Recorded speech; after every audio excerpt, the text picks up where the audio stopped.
Why did early Dungeons and Dragons punish elves and dwarves for being, well, elves and dwarves?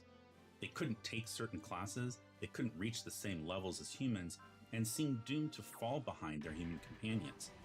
But it wasn't bad design. It was the secret to how the game balanced its entire world. Let's talk about class and race restrictions and demi-human level limits today on Daddy Roll the One.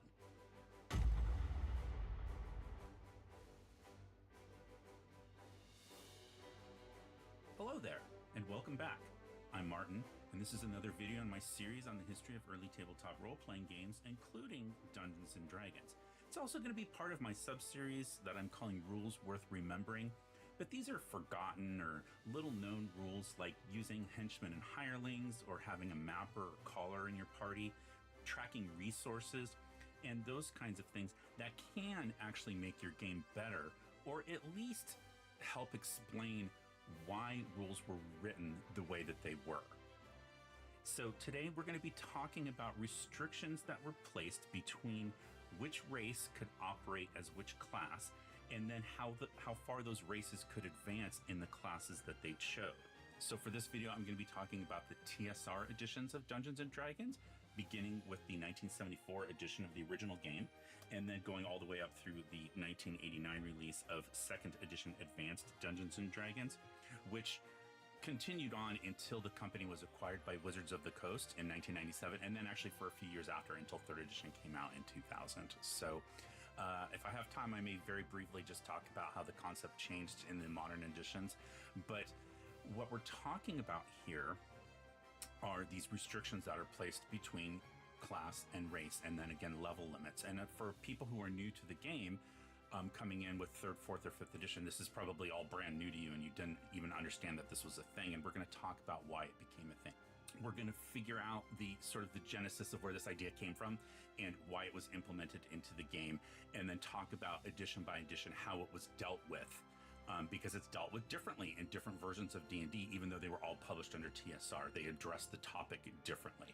And so learning about that kind of history of the game and these little nuances, and figuring out rules that you might want to take a second look at maybe and bring back into a game, or implement even in a modern game. If that kind of stuff is of interest to you, then I'd like to ask you to please take a few seconds to like the video, double check to make sure you're subscribed to the channel, and make sure that you adjust the settings on that bell icon so that you'll be notified when I upload new videos.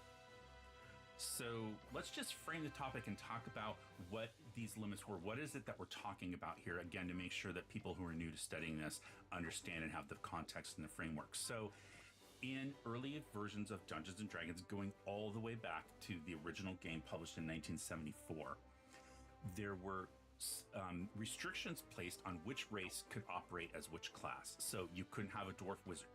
Neither dwarves nor elves could be clerics, as an example. Dwarves and halflings in the original version here could only be fighters. So I'm going to get into this more as we get into it.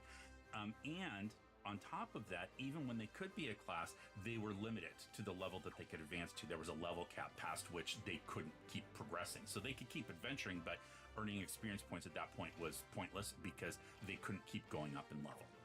Okay, so your elf fighter in original Dungeons & Dragons might peak at level 4, and then which is the hero stage or hero level title. And that might be adventuring with the human fighter who is going up to 7th, 8th, 9th level and beyond. And so I think that there's probably some confusion here with modern players who, again, where this concept is new. And quite frankly, it might even have confused people back in the day when it came out.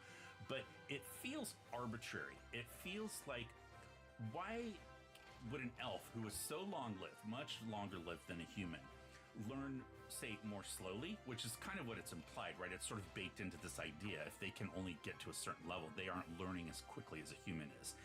And, I think you have to remember then, it's really not arbitrary. It might not have been as an elegant game design mechanic as it could have been, but it was done for a reason, and it wasn't designed for short-term fairness.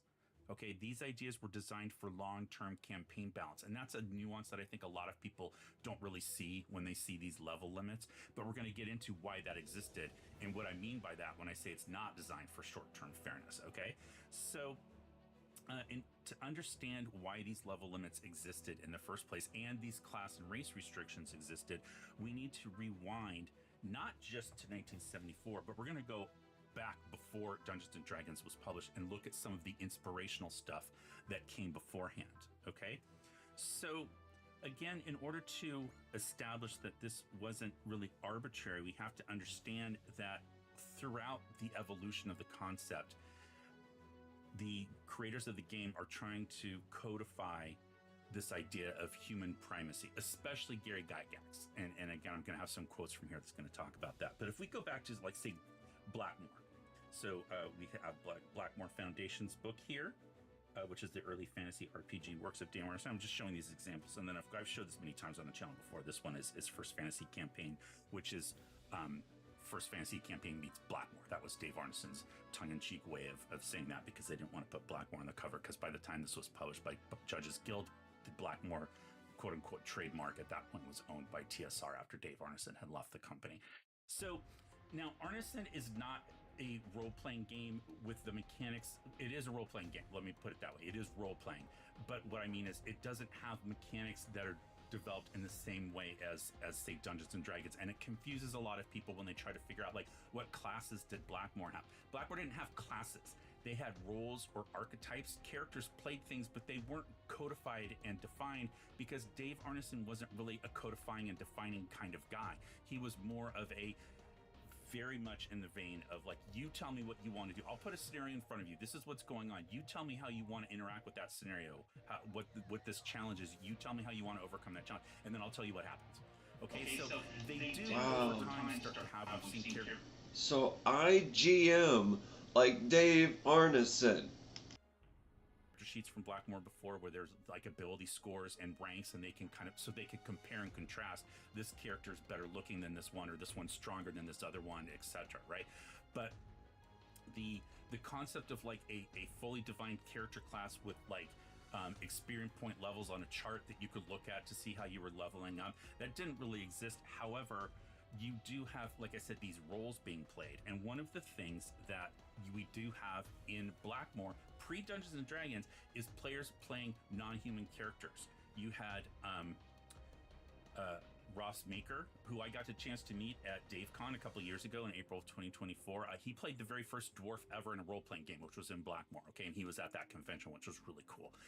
And there was also a guy named Martin, and I just forgot his last name. It's like Noetzel or something. I'll put it up here on screen. He played a character or an archetype. He played a role in the Blackmore game of the Wandering Elf. Okay, and we also know that there were halflings. So let's look at this book over here. So this was a gift to me last year for Christmas from one of my viewers who it was on sale from Amazon for like half off, and he sent it to me, which was really, really nice. I really appreciated that he sent this over. So this is the making of original Dungeons and Dragons in 1970 to 1977. Okay, so in here, there's just a bunch of, like, all these old notes here.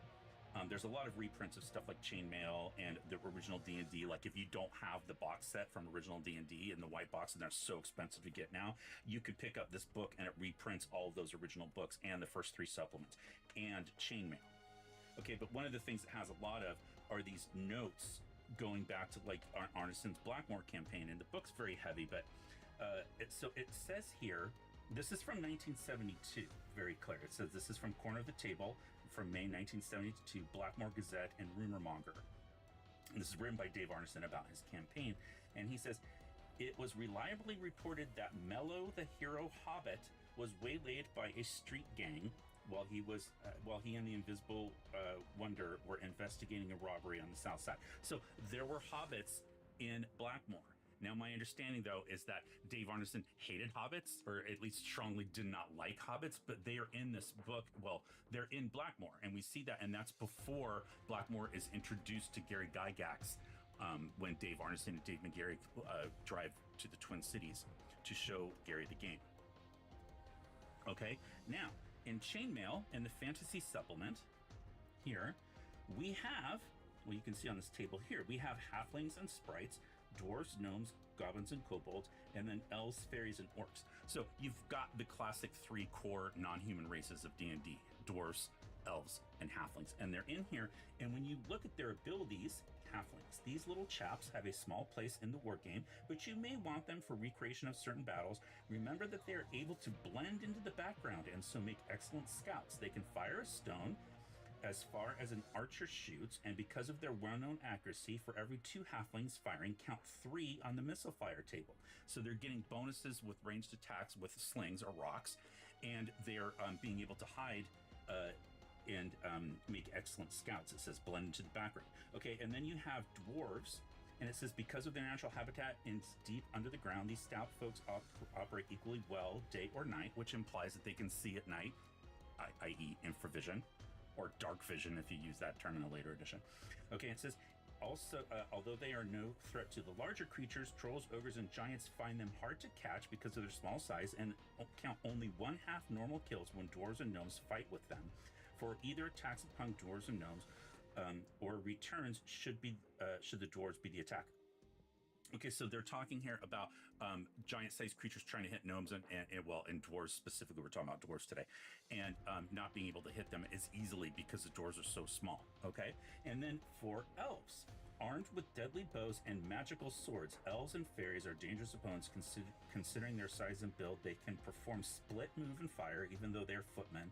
When invisible, elves and fairies cannot attack or be attacked unless located by the enemy with a special ability to detect hidden or invisible troops, but they can become visible and attack during the same turn. Those elves and fairies armed with magical weapons add an extra die in normal combat, and against other fantastic creatures they will perform even better. So they get bonuses to hit against goblins and orcs and things like that. So we're seeing the classic, like I said, the classic 3 here in chainmail, and these are kind of the precursors of the way that they're going to be described in original D&D. As far as like their mechanical abilities, we're starting to see some of that come out here in the fantasy supplement in chainmail. Okay, so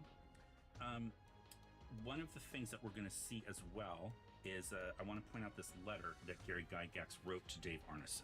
So I'm going to go back to this book, The Making of Original Dungeons and Dragons, which again just has so much good content if you're someone who likes to study this kind of stuff. I'm going to flip over to this note here that we're going to see written from Gary Gygax to Dave Arneson. And he's going to say, this book, The Making of Original Dungeons and Dragons, which again just has so much good content if you're someone who likes to study this kind of stuff. I'm going to flip over to Wilderness Encounter Table. Whoa!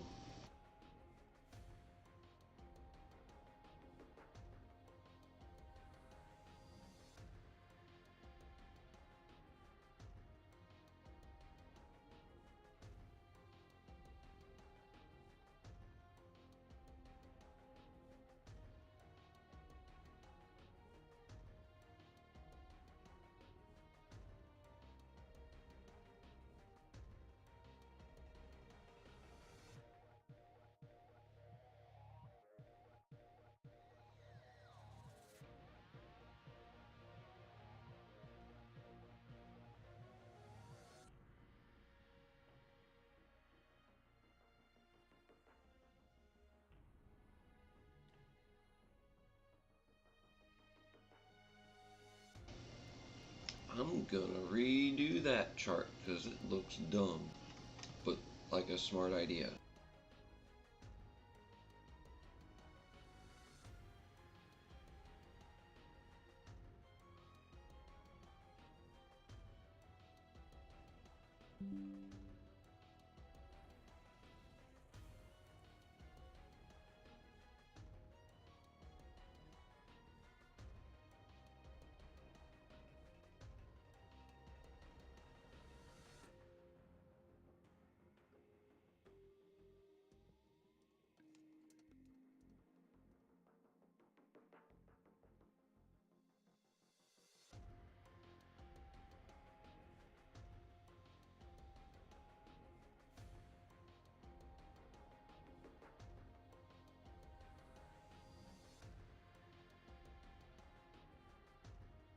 this note here that we're going to see written from Gary Gygax to Dave Arneson. and he's going to say, this is 1973, year before Dungeons & Dragons can be published. So what's happened is that Dave, for context, Dave Arneson and Dave McGarry, again, have gone to Lake Geneva and shown Blackmore, and also the game that's going to eventually become known as Dungeon, with the exclamation point, the board game. That was Dave McGarry's design. They've shown them to Gary Gygax and like his companions, his players in Lake Geneva. Okay, and so he says, but then Gary gets sick. I think it got the mumps or something, and he says, being sickly and not up too much, I drew up a couple levels of the local Blackmore, and he says, i.e. Greyhawk. So he's referring to Greyhawk as a Blackmore because Blackmore wasn't just a setting, it was the style of game that they played. They called it a Blackmore style game, and Blackmore style of game, of course, is based on the Brownstein style of games. We've talked all about that here on the channel before. Okay, the chapter so I didn't hear about that most of my spare time has flown into levels and rules for an eventual campaign similar to yours. We have 11 players at the moment, taking your companions, his players in Lake Geneva. Okay, and so he says, but then Gary gets sick. I think it got the mumps or something, and he says, being sickly and not up too much, I drew up a couple levels of the local Blackmore, and he says, i.e. Greyhawk. So he's referring to Greyhawk as a Blackmore because Blackmore wasn't just a setting, it was the style of game that they played. They called it a Blackmore style game, and Blackmore style of game, of course, is based on the Brownstein style of games. We've talked all about that here on the channel before. Okay, the chaps were so nuts about the game that most of my spare time has flown into levels and rules for an eventual campaign similar to yours. We have 11 players at the moment. Taking your stuff a bit further, a player can begin at any class, warrior, magician, or cleric. Each has advantages and drawbacks. There are 9 classes of fighters, 11 of magic users, and 7 of clerics. Now, when he says classes in that case, he means levels. They hadn't decided on terminology yet. And then it says dwarves who can spot moving walls and such, and elves who more easily locate secret passages and doors can only progress to 6th and 4th level class warriors, respectively. So dwarves 6, elves 4. And then it says 5th and 9th class. It's hard to read because it's typed out. 5th and 9th class magic users, both respectively, and cannot become clerics. So in this note, Gary's telling Dave, like, I'm writing this up, I'm codifying this, which is not something Dave Arneson really liked to do. Dave Arneson had other strong suits. Gary very much wanted to write everything down. But he specifically says elves and dwarves and elves can advance as fighters to 6th level dwarves, 4th level elves. And he says, and as magic users, dwarves can be 5th level, go up to 5th level as magic user, and elves can go up to 9th level as magic users, but neither one of them can be clerics. He doesn't say why, he just says they can't. Okay, so there's really no justification for the limits of elves and dwarves as far as like their level limits, and there's also no justification or rationale for why they can't be clerics. But I thought that was fascinating because that was something I had never known, that for, pre-D&D, Gary was thinking of having dwarf magic users. However, what we're going to see in here in this book, which this was a huge thing because I'd never seen this before. This is the first draft of D&D from 1973, trying to fit it in the camera here. And so you see these typewritten pages here. And so this predates the version that we saw. Now, I have seen a different version of, like, a pre-version of Dungeons & Dragons. This was still, for me, amazing to see this early version of the game typed out here, this 1973 draft. Okay, so one of the things we're going to see, however, in here is he says dwarves. Dwarves may only be fighting men. As a fighter, they can progress at 10% above normal, and the dice cost for strength and cunning and intelligence will modify this accordingly. Thus, a dwarf will normally progress 10% faster and has the advantages regardless of minuses or pluses. Dwarves, however, may not go above the level of Myrmidon. So Myrmidon is the level title for a 6th level fighter. So he's keeping it at 6, like he put in that note that we just saw. But he's saying that they can only be fighting men. Whereas, in that note that he wrote to Dave, he said they could also be magic users, but that's out the window now. He's limiting it to just fighting men. And then elves, he says, in the magic user class, elves may progress as further than the warlock level, may progress no further than the warlock level. In the fighting men class, elves may not progress beyond hero. Hero's 4th level. I forget what level warlock is, but it's probably 9th or whatever.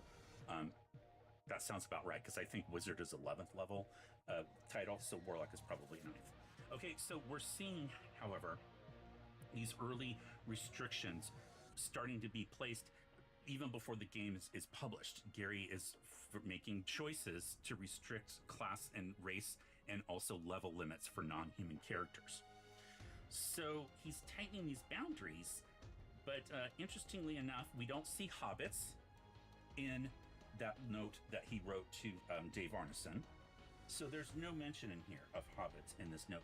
And in this 1973 draft, it's also not mentioned. So you just saw the only 2 races that we see in here are elves and dwarves. There's no half or hobbit, as they would have called them back then.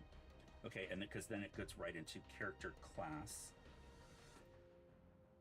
Okay, so and then it mentions again elves and dwarves. Okay, so again, I found that very, very interesting to kind of see that even before original Dungeons & Dragons is being completely printed and written, from that note that Gary wrote to Dave, Gary was wrestling with this, what in his mind was a balance problem, not between players, but between, like, within the campaign world itself. He wants humans to be the center of gravity. He doesn't say that, but it seems implied given that he's putting limits on which classes each race can operate in, and then what the level limits are, how far they can progress. So one of the things that we keep talking about is this trying to figure out Gary Gygax's rationale and reasoning behind this idea of humans being the center of gravity in the world, and his vision of a human-centric world, and where is this idea coming from? Why is he doing it? And so I wanted to look at this article. Now, this article is actually going to be written by Rob Kuntz, who was Gary Gygax's co-DM for the Greyhawk campaign. But this is from Dragon Magazine, issue number 13. But it's reprinted here in this Best of Dragon volume. And if you're someone who's looking to get into old Dungeons and Dragons and kind of investigate some of the old articles that were in Dragon Magazine, I think your best bang for the buck, you can find them all online, but if you want like a physical copy, you'll be better off getting something like the Best of Dragon, as far as like money wise, and it's got tons of like the best stuff in it, of course. So this is an article from the Sorcerer's Scroll, which is eventually going to become Gary Gygax's like copyrighted column. But this one's written by Rob Kuntz, and it's called Tolkien and Dungeons and Dragons. And the premise of this is that writers have been, fans have been writing into the magazine and saying like, oh, you guys handled dwarves and elves wrong, because in Tolkien, elves are like way better than humans, and so you need to give them better abilities because the elves that you described like aren't as good as the Tolkien elves. And of course, D&D is not written to emulate Tolkien, and that's sort of the premise of this article. However, it's going to get into the game design philosophy of the non-human races. Okay, so he says, people have complaints about it, and many of the complaints are that it doesn't emulate Tolkien, and it says it wasn't intended to. And so he quotes a letter from a fan, and he says, one might say I'm nitpicking to pick on this person, whatever, but we hope that those people will respect the way that we play, for we think the designers know best. Okay, so here's the very specific part. The game was designed stressing the human aspect of play, humans being ultimately the strongest and predominant race on any Earth. With a few exceptions, most worlds of fantasy and swords and sorcery writers are predominantly inhabited by humans. Elves, dwarves, and hobbits were the minority races on Middle-earth and were never in the spotlight for long time periods. Furthermore, D&D was not written to recreate or in any collective way simulate Professor Tolkien's world or beings. A few were included, such as Balrogs, orcs, etc., for it was recognized that Tolkien had made some impressions upon the fantasy literary world which were worth including in D&D, but not to the extent of basing the game system around them. That is left up to separate judges, but then he says if you do that and you base your world on Tolkien, then you're really not playing D&D, you're playing like a variant, because D&D wasn't designed to, again, simulate or emulate Tolkien. Okay, so he says players must remember also that elves, dwarves, and similar creatures were around before Tolkien took to the field, and determinations of advancement, etc., are left to the separate authors or judges as the case may arise. Tolkien's elves may be have been on average better than human of his world, but in D&D it can be quite the opposite. On the other side of the coin, though, elves and dwarves are limited to the level they may obtain. They gain early advantages, noticing secret doors, sloping passages, etc., which partially makes up for their lower levels later on. And then he says, one must also remember that this system works with the worlds of R.E. Howard, Robert E. Howard, Fritz Leiber, and L.S. DeCamp and Fletcher Pratt much better than that of Tolkien. If one's to branch away from D&D's system, let's say to Tolkien's world, he will be disappointed to find that most spells, characters, etc. do not function well within the world of Tolkien. So this is sort of, to me, like the Rosetta Stone for understanding the class and race limits in D&D. D&D wasn't about simulating Tolkien's world. It's about creating a human-dominated fantasy world inspired by broader, more sword and sorcery style fiction. I know people discuss this all the time, and people say you can't say Gary wasn't influenced by Tolkien. Of course he was influenced by Tolkien, but other influences as well, and those influences are more predominant, and you can see it in the way that he does the writing. Again, this article is by Rob Kuntz, but they shared a similar philosophy on this, that the worlds of D&D primarily are going to be human-dominated worlds. So it says D&D wasn't written to emulate or create any specific world, and it's not, but it kind of is, because it's Gary's vision of what he thought a fantasy world should be, and in that fantasy world, humans are the rulers, and the other races, the demi-humans, work with humans, but they're sort of like sidekicks almost. They're not like the main characters of the story. Okay, and we're going to see that theme as we go through, and it's going to be explained better in other editions of the game. And so I think, again, the primary idea to understand here, though, is that you had a game mechanic reason for figuring this out. One is that you've got non-human characters having abilities that humans don't have. And so you need to compensate somehow. And so part of the compensation is going to be, well, that means humans get a bonus by being able to be any class they want and advancing to any level that they want. And then the balancing factor for the demi-humans is that they have to pick and choose between a limited number of classes, and they have limits on their levels. Okay, and then you have your in-world reason, which is that Gary wanted humans to be dominant, and so he's writing rules to reflect that, but he is giving bonuses to the demi-humans, and so then you're having to, like, I don't want to say retcon, but you're kind of having to create lore to explain a game mechanic and vice versa. And in I just had the best idea ever.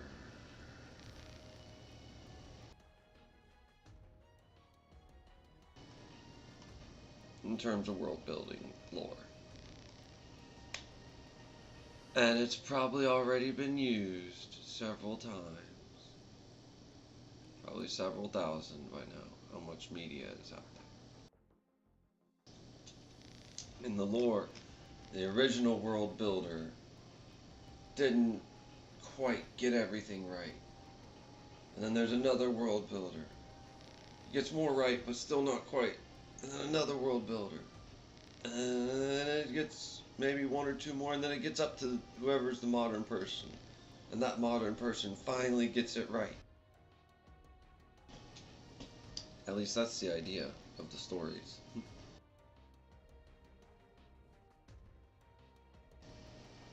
But the idea is that there are previous world builders who put everything in place after an original one. And they all modified it and did slightly better and slightly worse in their own ways.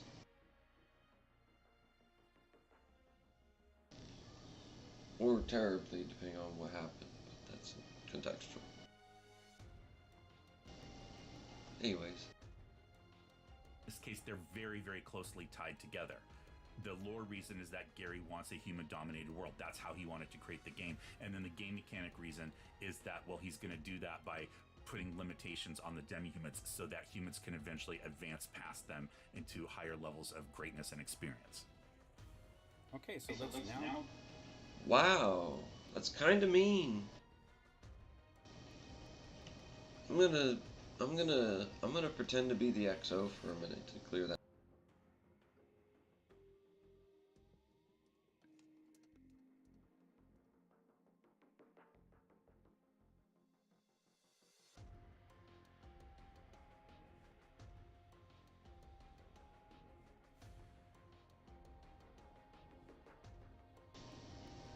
brain explode. No, I would not be that dumb. Sometimes I feel like I am, but nah, I should be good. Maybe. I just cleaned my kitchen table off and then pulled all my magic cards out onto it. So I don't know, guys. I'm gonna be hopefully getting rid of them here soonish. Not all of them. Just like half or more. Mostly to try and make a shop if a shop won't take it at a price that I'd like. They're not terrible. Just kind of mid-range stuff. Oldish for now. Right before they did all the power ramp. And even then a little bit of some of the early power ramp, which is still really, really good. Around War of the Spark, Dominaria, and then a bunch of older gems here and there in it.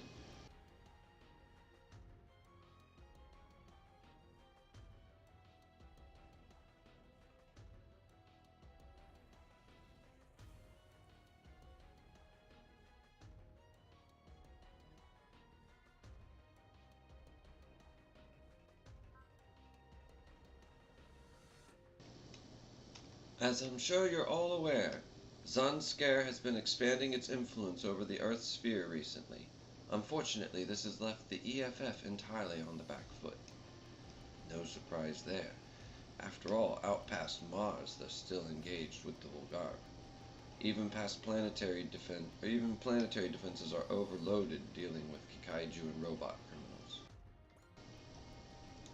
One of the most common reasons given for the weak EFF response is their constant alertness against Xeon threats. Wait, I thought Neo-Xeon was basically donezo after Charged Rebellion and the whole thing with Laplace's box. When we say Xeon here, I don't just mean Neo-Xeon, but also the Republic of Xeon.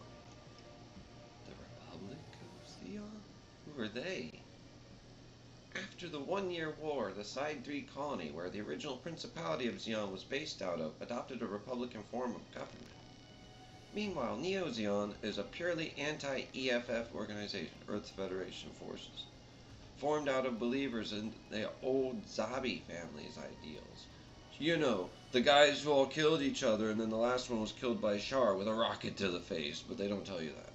You only get to see that in the video. Though they both wear the Xeon name, they're very different organizations.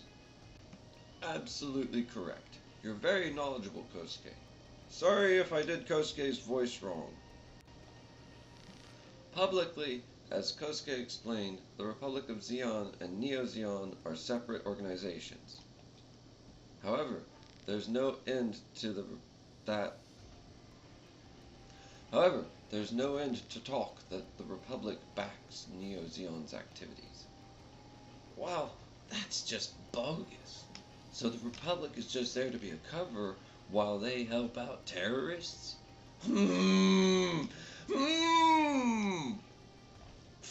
That's a dirty little setup. I understand how you all feel, but the fact is, that's the world we live in right now. It's also important to remember that this situation isn't the fault of all space Marines.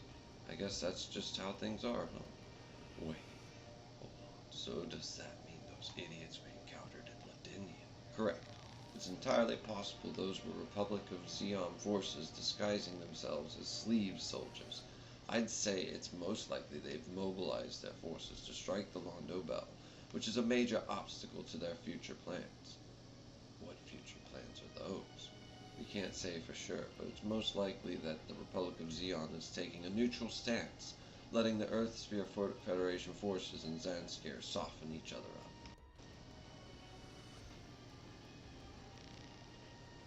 Michelle said the same thing. They're stirring up trouble behind them to find Neo-Xeon, or Xeon. Ensign Jonah, is something on your mind? Oh, no, nothing, ma'am. So, is it possible that the folks of Xeon might team up with the Federation or Zanskar? We can easily discount the idea of Xeon ever allying with the Earth Federation forces, but at the same time, it's extremely unlikely they'd ever be willing to accept rule under the Zanskar Empire. Why is that? I thought Xeon's goal was to oppose the Federation. A common misunderstanding. Xeon's principal philosophical underpinning is the right of space noids to autonomy and self-determination. In short, anarcho-syndicalism. Conversely, Zanscar's goal is the unification of all humanity under Mariaism, which inevitably puts them at odds. What's Mariaism anyway? Mariaism is a concept proposed by the queen of the Zanskar Empire, Maria Pure Ammonia. Put simply, it is the belief that humanity's unceasing wars are the result of patriarchal societal norms. Therefore, by converting the world to a matriarchal society, it will be possible for all of humanity to achieve a peaceful way of life. At least, that's the theory. Sort of a nice idea on its own, but you gotta wonder where shoving people into guillotines anytime people object to anything fits into the equation. Guillotines? Yep, they've been doing public executions over in Europe. Correct. The pacifist ideology represented by Marianism and the rule through fear symbolized by the guillotine. These two opposing sides of the coin clearly show the contradictions of Zamskar. Huh. There's no way maniacs like that can be trusted to rule the world. The Ligue Militaire was formed by people who would agree with that sentiment. The Ligue Militaire, like I said, the Earth Federation forces are constantly on the back foot when it comes to dealing with Zamskar. The Ligue Militaire is a guerrilla organization formed by civilians in opposition to Zanskar's activities. However, they have powerful sponsors and suppliers on their side. They've even developed their own unique model of mobile suit, making them rather more than just a guerrilla organization. What's wrong, rabbits? You're all super quiet. Well, I mean, how to put this? Since we're in this group, obviously that means we're going to have to fight these folks we're talking about, right? We're part of the GDF, which is an organization dedicated solely to opposing the Wolgaru. So, well, none of us really imagined we'd be engaging other humans, taking part in a real war, that is. Oh, I see. I can appreciate that, but there's no getting out of it now. We understand that. We are soldiers, and will participate in battle as needed. Sure, but that's not really what I mean. What? You're going to have to fight, so you'd better find some meaning in it. Don't just fight because you're soldiers. There will come a time when that's not nearly enough. When that time comes, that tiny thing will be the difference between life and death on the battlefield. Life and death? We're gonna die? Screw a whole lot of that. Well, if you don't want to die, you'd better be able to answer why your fight is worth fighting. Okay. I almost thought they did the apostrophe RE setup. Misuse. That's all I'm trying to say. Okay, thank God. Well, if you don't want to die, you'd better be able to answer why your fight is worth fighting. That's all I'm trying to say. A reason to fight. That's nice, but how do we do that? Sorry, not like I can just draw an answer out of a hat and give it to you. So here's a tip for all of you. Take after Jonah here. Take after Ensign Jonah? Why me, though? I think they'll figure it out as they fight with you. They'll see just what burdens you shoulder in your battles. You don't need to say a word. Just do one thing. Instead, let the rabbits see how you fight. Suppose I can do that. Well, okay, Koji and Ensign Jonah. Good to be fighting alongside you. Gee, thanks for making me have to kind of piece these guys together. Good job, Koji. If nothing else, I don't see any way sending people to a guillotine is okay. Besides, we can't fight the Wolgaru if we're spending all our time fighting other humans. So what'll it be? We will fight. We will fight as part of the Earth Federation forces to bring war to an end. Does that sound good, everyone? Yes, that will do, at least for now. Wow, Izuru, that's a heck of a statement, especially coming from you. Yeah, who are you and what did you do with the Izuru? Oh, you big glory hound. I wanted to be the one with the cool one. Izuru. You do your best, Rabbits. Don't worry about what I said before. I won't let any of you die. Not until you're real fighters, at least. Now, then, let me explain the Dry Strikers' broad mission plan up here. So Koji will let them die when they can defend themselves. Well, I mean, I guess that's on them, but yeah. Whoa. Whoa. One of the League military teams that Executive Officer Reynolds spoke of is operating in the Elia sector. The Dry Crews will make contact with them and, if possible, enlist their aid. So the Dry Crews is going to try and enlist the civilian guerrilla organizations. Frankly, they're more reliable than the Federation forces are right now. I think it's a good plan. The big question is if we can actually make contact. This is Rian, on the bridge. We detected Sunscare units deployed in the area sector. If Sunscare's moving, that means it just became very likely the League military's there too. Captain, we're still a fair distance out. If we don't do something, the League military might be wiped out.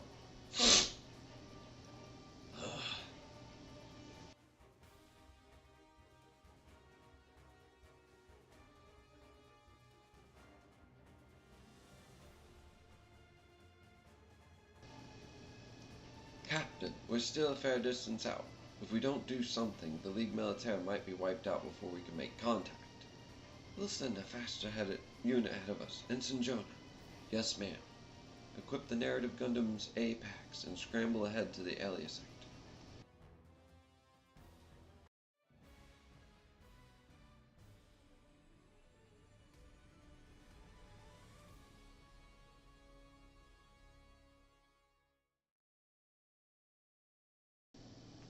Raise the roof. The roof is now made of water. Whoa! No.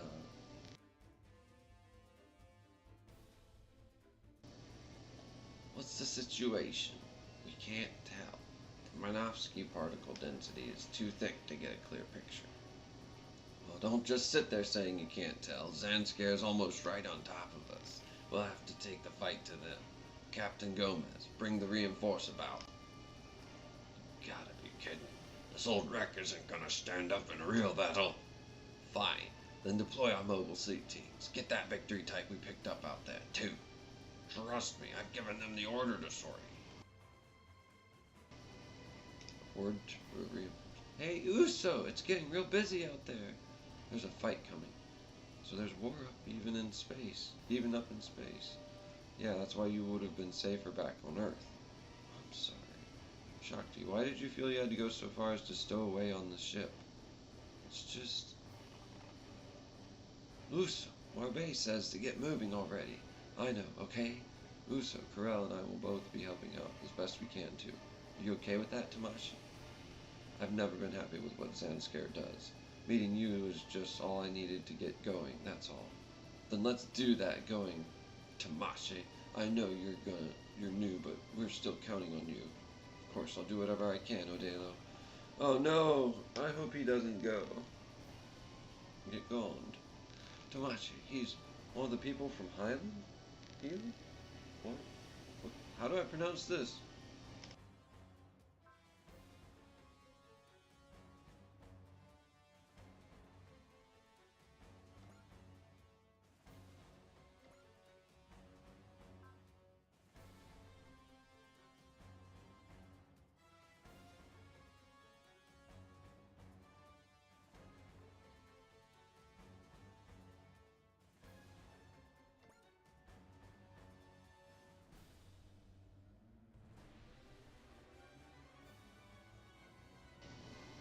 Oh, so they conquered it and was like, yo, we're gonna behead like a bunch of your people.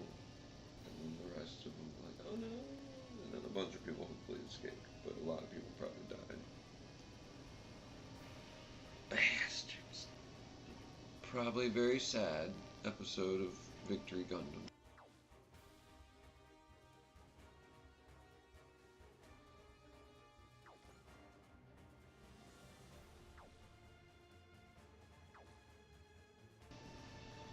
Yeah, he helped Marbay and I out here in space before we met up with everyone else. Still, it was a real shock finding you on this ship with Captain Gomez. I'm sorry. It's okay, but tell me about it once I get back, alright? Be careful out there, so. I've survived everything from Cassarelia until today.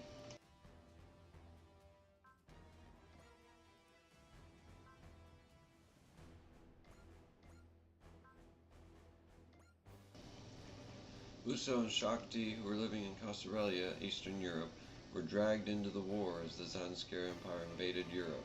Once he joined the League Militaire, a guerrilla organization opposing Zanskar, it became clear Uso had special abilities, and was thus assigned to pilot the V Gundam. Victory Gundam. The League Militaire's most advanced mobile suit.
Okay. During the battle, he was devastated to find out. Wait, Zenskare, it became.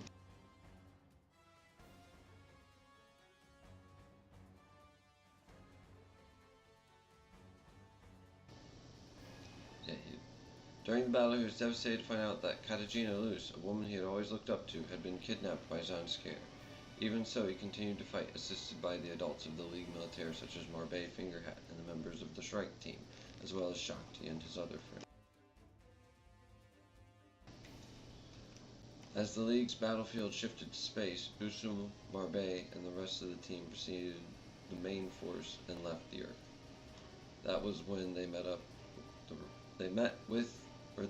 the residents of the solar satellite Highland or Healand, overrun by the Zenskare Empire.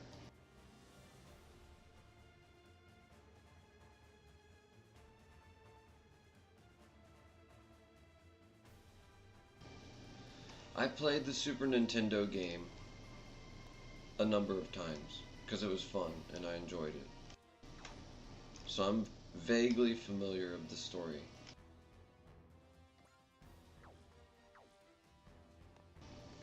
I'm not gonna die now. Uso, he's gotten even stronger, hasn't he? Get into your normal suit, Susie. We better be ready for the worst. Duh! You're a good boy, Carl, so do what I tell you, okay? You're incredible, Shakti. How so? Well, I mean, it's because you were so courageous sneaking onto the battleship like you did that we got to see Uso and Odell again. It's not courage, it's just... I don't know. It feels like someone in space is calling out to me, and I couldn't just sit around and ignore that call. It doesn't make sense to me, but I hope you meet whoever is calling you. Uso's up here in space, still fighting. Uso, is this really how you want things to be? No, he wants the fighting to stop. That's why he fights. To fight it. I thought we'd have some peace now that we met up with Captain Gomez. Now we've already got a new mission? Will you be okay, Barbe? I'm fine, Uso. Don't worry about me. What about you, though? I'll do it. I barely had a chance to catch up with Shakti yet, after getting to see her again. That's it, kiddo. Keep your eyes on the prize. The whole Shrike team's here, and let me say, we're thrilled to have you. Miss Junko, Miss Coney. We've got our new gun blasters to show off, don't we? Come on, team, let's do this. Got it, Junko. We've survived this long. I refuse to die now. There's like 3 people in there. What? I refuse to die until I get the chance to snuggle loose. Whoa. We'll back you to Coney. Junko, take the lead. Whoa. Well, I guess we gotta make this a good show now. They're coming. We found you, you imitation Gundam.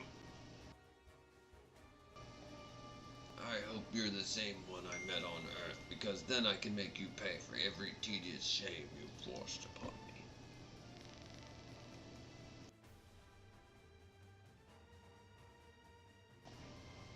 Let's go, everyone. Keep the enemy away from the reinforcements.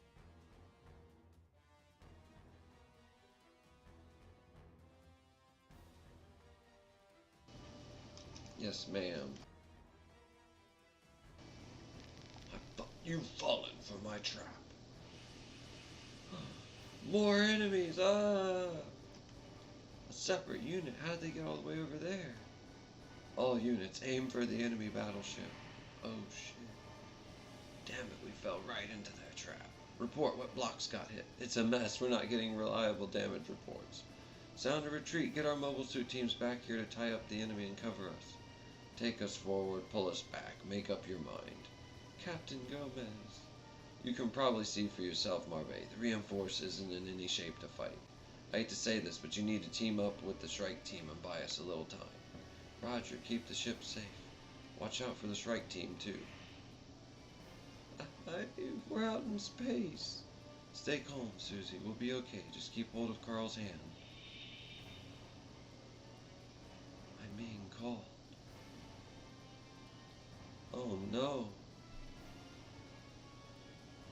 I have a high chance of dying. All units, pursue the enemy. We'll sink the League military ship.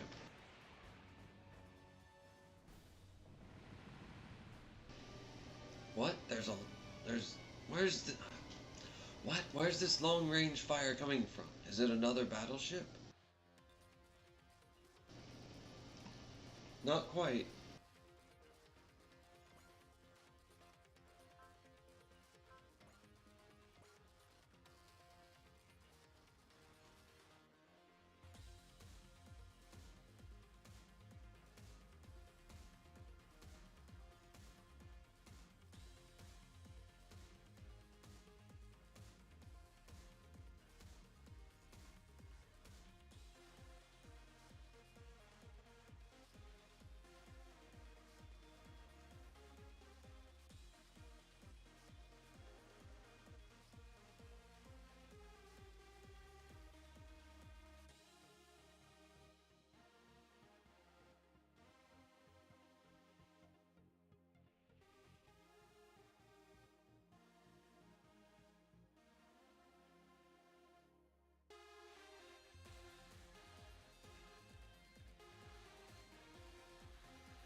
Hey, hope you're okay. I'm on the phone right now, but I'll be right back.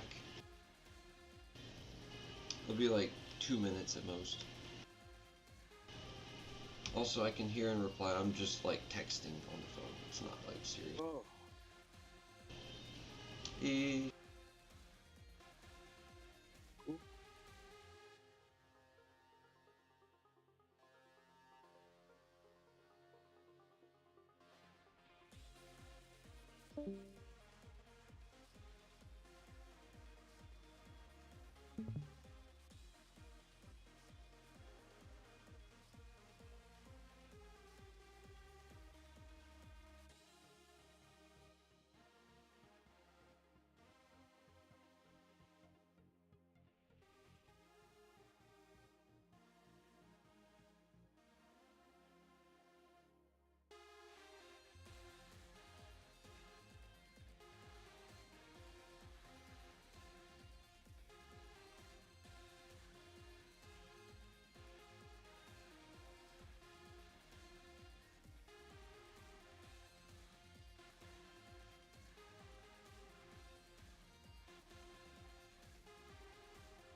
Act.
It's a Gundam! This is Ensign Jonah Bastrop with the Earth Federation Forces Autonomous Corps, Dry Cruise. I'm here to assist you, League Military. So the EFF's gonna lend us guerrillas a hand for once? Whatever, we need all the help we can get. If he'll tie up the enemies, the reinforced can fall back. Thank you, Ensign Jonah. We need you to tie up that enemy team. Damn, so the EFF is going to cooperate with the League Militaire? Captain, we've detected some crew that were blown out of the League Militaire ship in that last attack. We may be able to use them. Recover them. Katagina loose. You pick them up. Me? This is your first outing. You're not going to be good for much else, so follow my orders. Roger. I've secured the League Militaire crew. Retreating. What what was that suit doing? Right now we need to work with the EFF and deal with Zanskar. I swear I felt Shakti's voice just now. What's wrong, Uso? No, it's nothing. Damn you, League Militaire. Why must you resist like this? Sir Pipindin, if you would handle the Federation forces, of course. I can always help a younger soldier. Go, Lupesino. Let the enemy see my unit, the Pipindin Circus in action. Roger that, sir. Ah, the white suit. You're all mine. That's a command unit, and it's focused solely on me. Uso, can you handle it? Uso, can you handle it?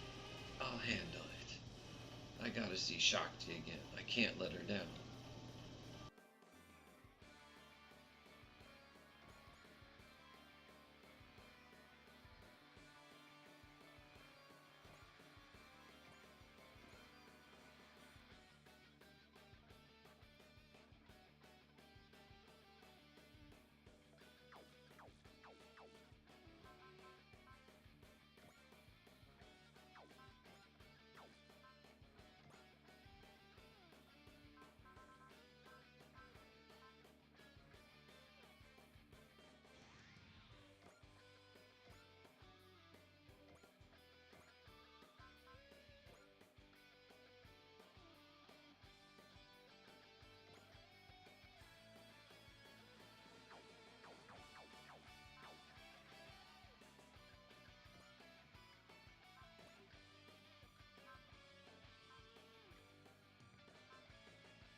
Koji said I shoulder a burden in my battles, but that's way more noble sounding than the truth.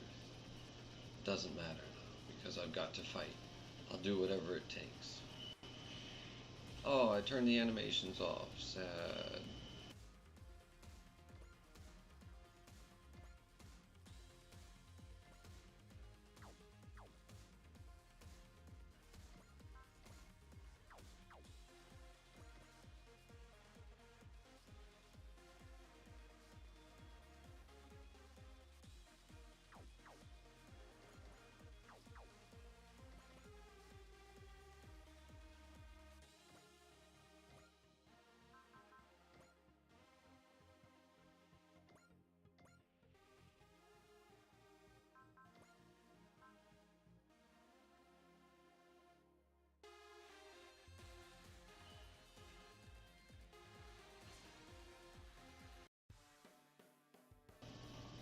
Zanskar managed to project their sphere of influence this far?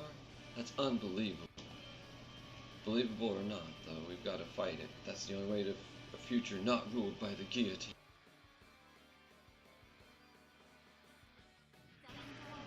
I'm more than willing to fight Zanskar. There should be enough firepower to cut it.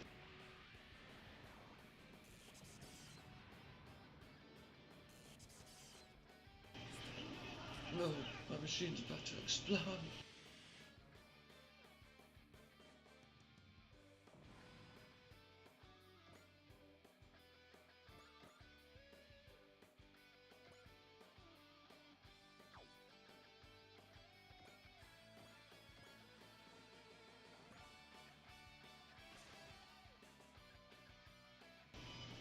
I just want to get this over with. I want to see Shakti. This is war. Shakti doesn't belong here. I'm going to send her back to Kazarani. I'm getting used to finding victory. Get out of my way.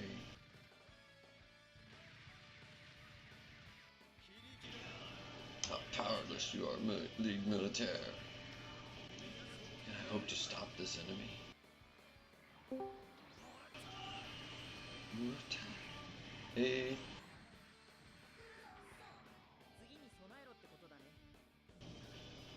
Be ready for the next one, right? Yeah.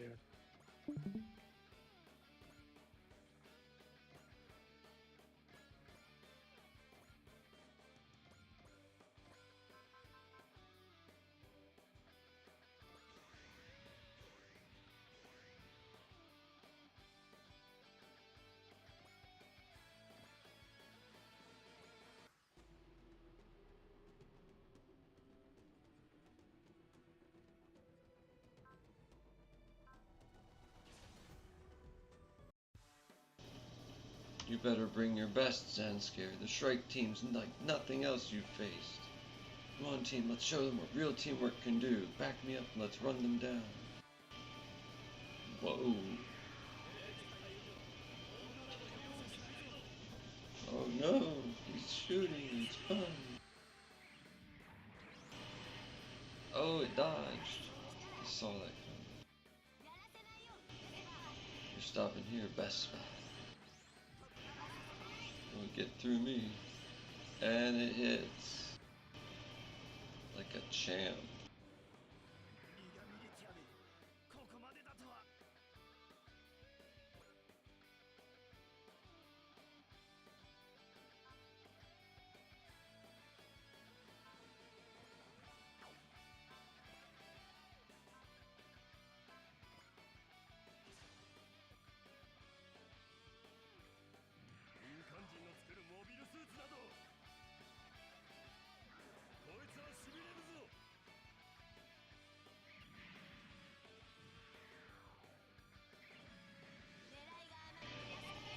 Thank goodness you're such a bad shot.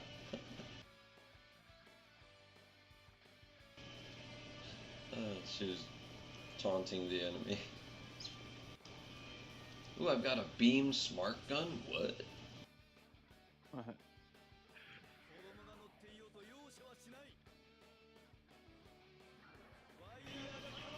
Once my wires grab you, you're dead.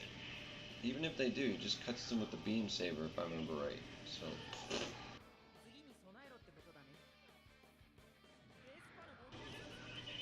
Don't lose to a Bespin level 2. Doesn't matter what range you're at. One hit. It just fires the biggest rail laser cannon ever. Not really. It's just really big though. Ooh, one shot. He one-shot that dude. Just. Yeah, they got you. You just dove right in without any thought.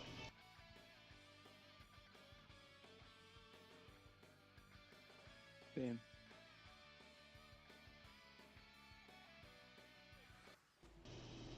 Yeah, Super Robot Wars is crazy.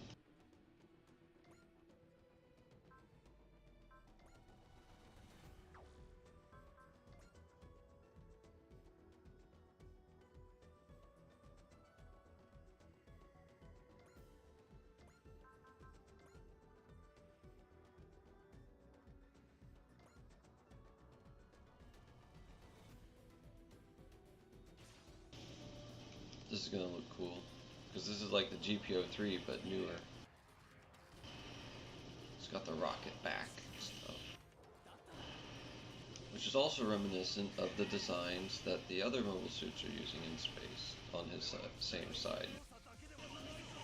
What's going on here in their machine's power? Oh, I almost cut that dude down. Whoa.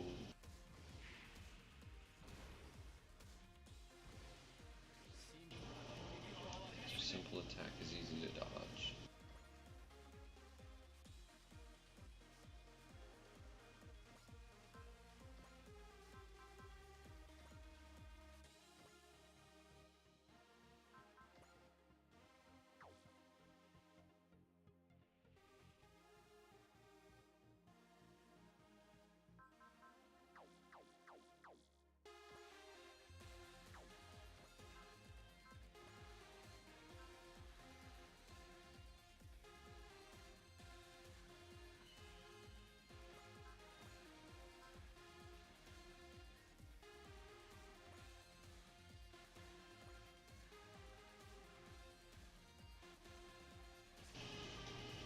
This is a tough call.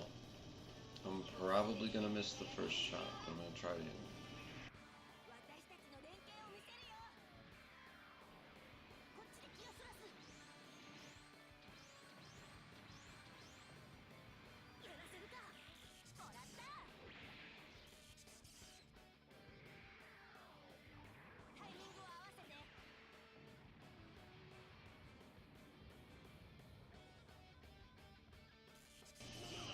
Oh yeah, he's shot down. What in the world was that? It looked like some cheap knockoff with those faded colors.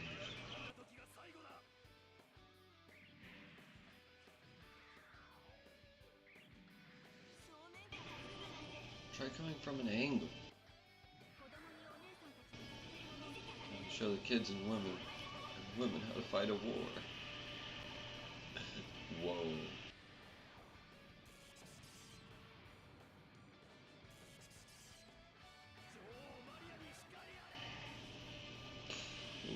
Glory to Queen Maria, since he goes around chopping people's heads off over it.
Man, it's forcing me to play old Super Robot Wars.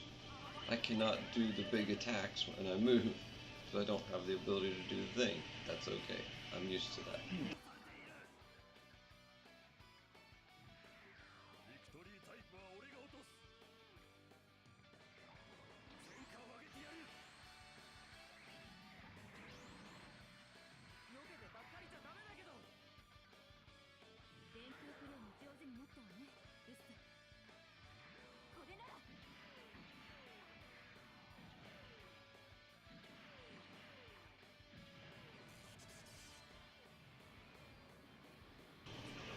At least I still have the support attack stuff. That's key to my strategy. Third Super Robot Wars does not have support attack, but you can get a dude who can move around and attack twice, and sometimes 3 times if I remember right, but I think it's only twice, I'm not sure.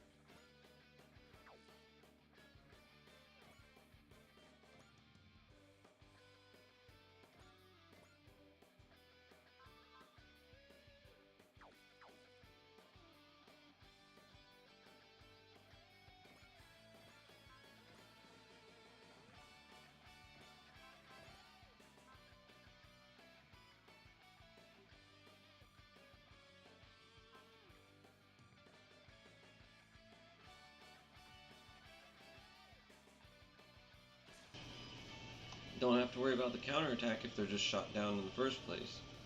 Oh, these gun blasters are damn fine. Oh, Sam is scared. I'll teach your soldiers to fear the Shrike Team and the whole League Militaire. Oh, we didn't get to see the cool animation because I accidentally turned it off. Ah.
Oh yeah, his weakest weapon does shoot him down, doesn't it? I've not really seen it. Shit, I forgot to turn the animation on and stuff. You're a more persistent pest than I'd ever imagined. Uso, battleship incoming. Uso, battleship incoming. Oh, come on, now what? Oh, 2 good battleships.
Guess Koji was right when he said we've got something to learn from you. Blasted EFF. When and how did they make such an immense battleship? We can't let them take the initiative here. Bam, Zanskar is moving to engage us. Then we'll have to return fire. Lead Militaire, this is Commander Mitsba Grey Valley of the Earth Federation Forces. We're here to provide assistance. That's a strange unit for a Federation Forces team. What a wild collection of machines. I couldn't care less what their unit composition is as long as their guns are pointed at the enemy. So be it. I have my own card to play, EFF. Oh, old Xeon units! Neo Xeon, now? We're going to get into a three-way fight? You bet! Neo Xeon seems to be solely targeting our forces. What the heck? Hey, didn't we just have a lecture about how Xeon and Zanskar couldn't get along? Doesn't matter now. Just deal with the reality right in front of us. Zanskar and Xeon are working together. Well, this just went from bad to catastrophic. We can still turn this back on them if we combine forces. Roger that. Right now our priority has to be fighting off these Zanskar and Xeon units. This is terrible. There's this terrible sensation spreading. What in the world is it? Combat. Play conservative. Yeah, no shit.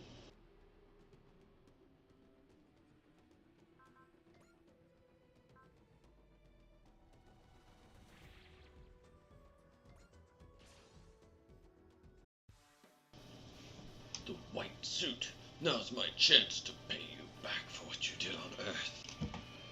You're the one who kidnapped Miss Katagina. Where's Katagina? Give her back to me. She's somewhere far beyond places you'll ever go. I'll go where I want, and you don't get to tell me I can't. What? Spoiled child. You'll see soon it takes more than a willing spirit to defeat Kontio.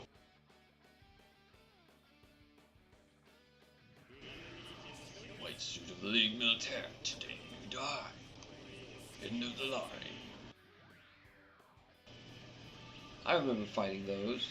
I would dodge them so hardcore. At first I almost died, but then I got down to like this much health. Then I got down to like this much health, and I'd win just barely. And then I'd eke out dodging like I was like potential level 10 or something. Oh, huh, you got down to this much? All your stats go boom! Dodge everything forever. I did that on Ninja Gaiden 1 and 2 as well. Whenever my health would get super low, all of a sudden I turned into God mode and couldn't get hit. It was crazy. I still kinda do it. And I'm talking Nintendo Ninja Gaiden.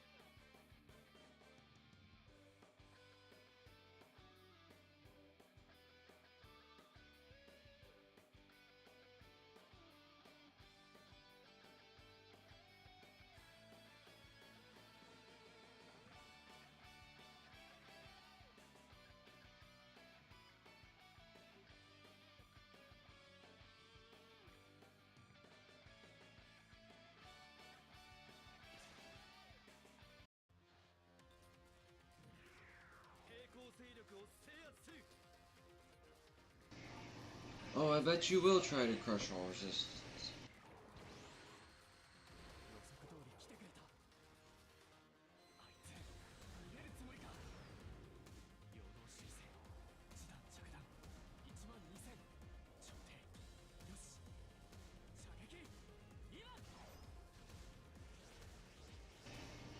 Whoa. High Mega Cannon from Double Zeta. Whoa, that's such a good tactic. Oh my god. Straight from Double Zeta. Oh, I hope I get to see Double Zeta in this sometime. Probably not, but that would be so badass to see double Zeta in this game. Especially even just 50 to 100%. 150% would be the best.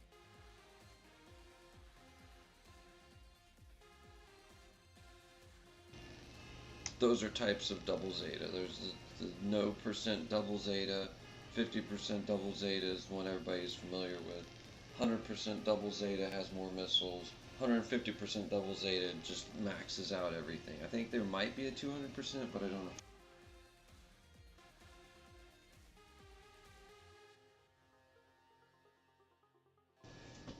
And I could be wrong about the weapons.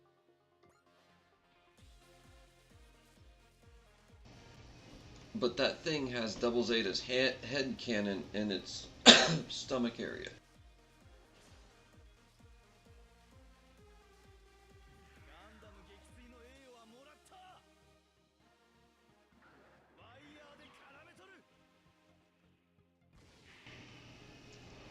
Gundam Slayer title is earned now. Such a simple attack is easy to dodge. I can't stand by and let Zanskare do as it pleases anymore. I can do this, just gotta get close. Here you go. Whoa. He's still got 400 health. Wow, it didn't kill him. Good shot. That's perfect for what I want though. So it can get more morale for the other units and XP for other units since he's super powerful.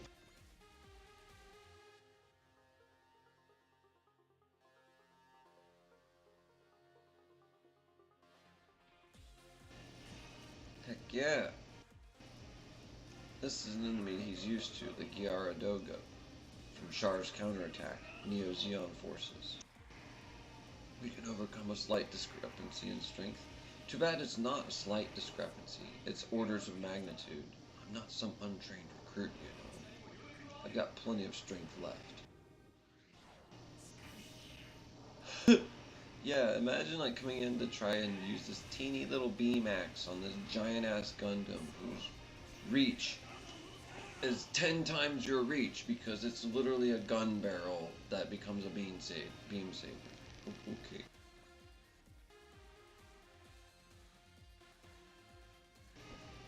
Oh, this guy's asking for it.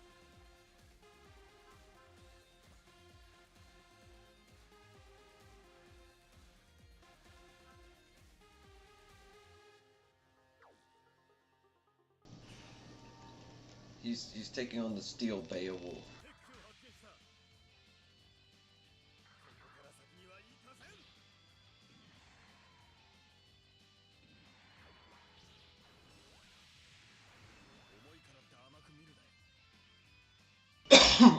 This thing may be heavy, but I'm not a sitting duck.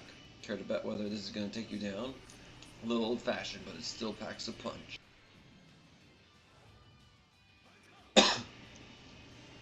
Hits him with a pile driver, but it's so big it's called a pile bunker.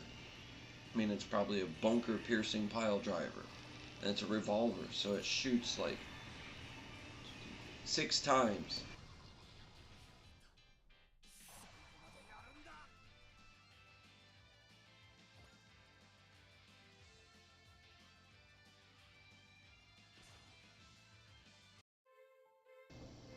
Come on, everyone, we're gonna live through this.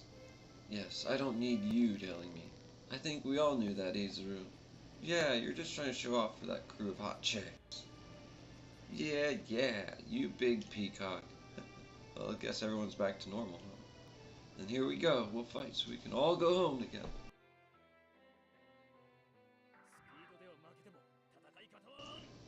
You may be faster, but I can fight better. You let me get too close. Not really.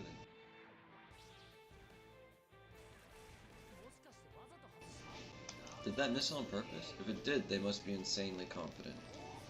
What now? He's a counter, obviously.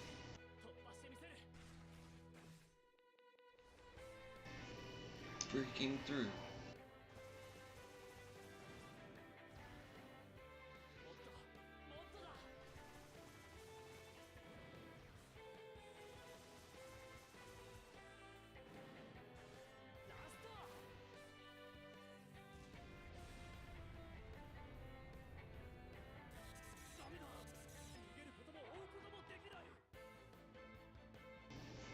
It's no good. I can't flee and I can't catch up to it.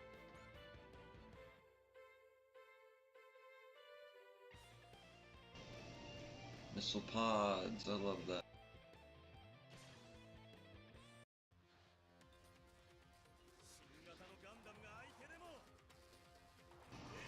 The new Gundam model doesn't scare me. This is what happens when you stick your head out. Oh, he actually hit. I knew they were coming from me. For me. Why didn't I? Sometimes the counterattack is what hurts. You didn't dodge because it didn't hardly do any damage. You didn't have to worry. And you knew it didn't have to worry. Oh, it hit anyway. They'll go down fighting to the last. Okay.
Well, if it isn't the Zanskar Super Race or something, let's give them a show. I'll get their attention. Not today. All mine. Match my timing.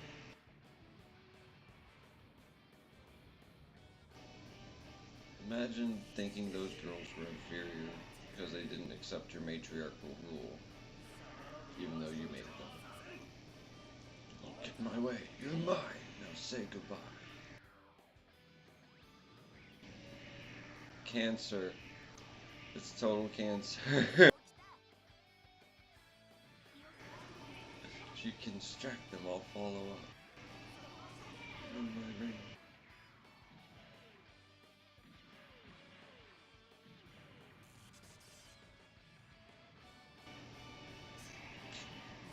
Little.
Arko, why don't you just stop this already?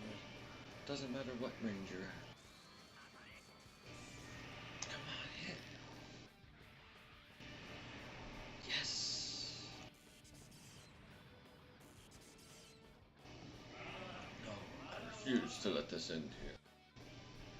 You should have kept running. Now we go.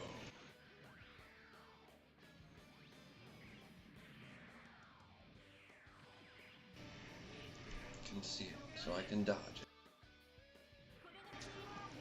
This is teamwork, Uso. This old stick's firepower can do this. Dead on. Got you.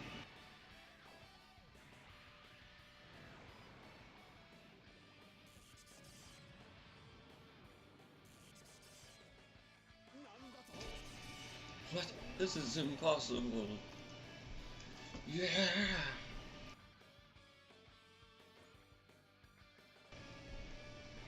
Skill up! Big level ups! Yeah!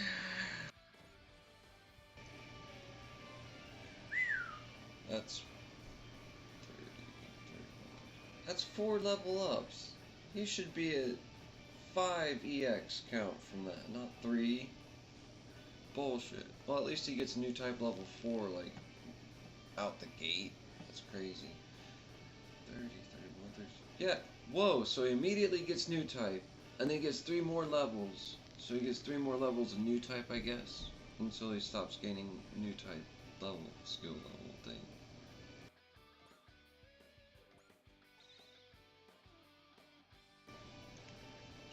How could I still be failing to use the Contium to its fullest?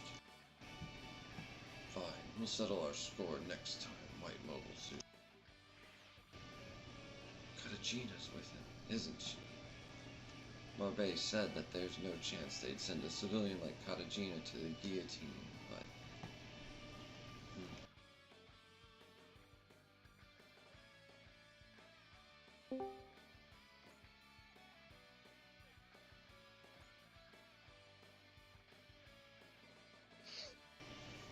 Hey. Hello. Hey. Hi. So, Hey. Hope y'all are doing Yeah. okay. No. No. You know, I still have to work though. I was just talking to my mom. It's this weird thing, I don't know, like, I woke up and my head was just hurting so much and I was so hot. What the fuck? I had And I something took similar. ibuprofen and... What? I had something similar. What were you saying? I'm so sorry. I didn't mean to interrupt. It's okay. It's all good, dude. I'm taking this lysine, super lysine. But it's something, I don't know, man. I'm fighting something. It's a war though, because it's crazy because when I lay down, like when I go to sleep, it somehow gets worse. And so in the middle of the night, I wake up, I'm like super jacked. I'm like, what the fuck? My head is pounding, like my brain is busting out of my skull, and I feel so hot, you know. So I put the fan up, open the window, and then it talks about ibuprofen. Just out of curiosity. Oh, sorry. Keep Go going. ahead. I was No, just. I'll shower. Once I get a shower, I'll have to jump in the shower, but go ahead. Were you ever around any, like, I have a weird problem with, like, Sensi and other similar things where once it gets in my nose, it's kind of stuck there until I, like, snot it out and get a shower and eat certain foods. So you think it's something scent got in my nose?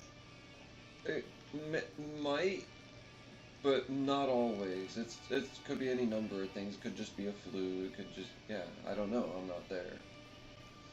But my spidey sense is like you maybe were exposed to something you shouldn't have been, like not like you did it or not, but just in an environment you had to interact with. I'm certain. Interesting. I'll keep my eyes open. Well, like when I came back, you know, it was, my clients, Yesterday I was working with a client and he was sick. Like he was coughing everywhere. I was like, "Are you sick?" You know what I'm saying? So, and I was already feeling, Mm-hmm. from the travel. So I think it's also a collaboration there. But Jet lag. we'll see. I mean, today is gonna be. Well, no, I was also everybody on my plane was sick. It was I was like, Oh. everywhere, I have a Yeah. strong immune system, but it's being inundated right now from every direction. So it's, and I'm just I don't know. I feel like I'm whining. I'm not whining. You're not whining. You're just expounding upon the circumstance, which seems to be a predicament. Yeah. Yeah, but I'm gonna be stronger at the end of all this. Mm-hmm. Yes. I'm gonna get the antibodies. Yes. Yeah. And it's gonna be so good. And I'm gonna be like super antibodies. And other people who didn't have to go through that unless they were just doing some magic trick like me will be like, whoa, we can't handle this. We never got this sick. And you'll be like, what? And you'll just feel little sniffles, but it won't be a thing. Because you had the antibodies. Well, it's interesting because yesterday, or the day before yesterday, before I went to bed, I did this thing where I put my hand on my chest and then on my throat, and then I was telling it, I love you, I love you, I love you, I love you, I love you, I love you. I love you so much. I was telling my throat, then I was telling my chest and my lungs, my nose, I love you so much, I love you so much. And I swear, because I felt it, my throat was it was sore like an elephant's foot. I felt like it was like so big, when it hurts, it feels so big. Yeah. And just giving me all the lovings. I was like, I love you so much. I was holding my throat and saying, and I'm telling you, it changed everything overnight. So I'm going to do more of that in the shower. Let's go.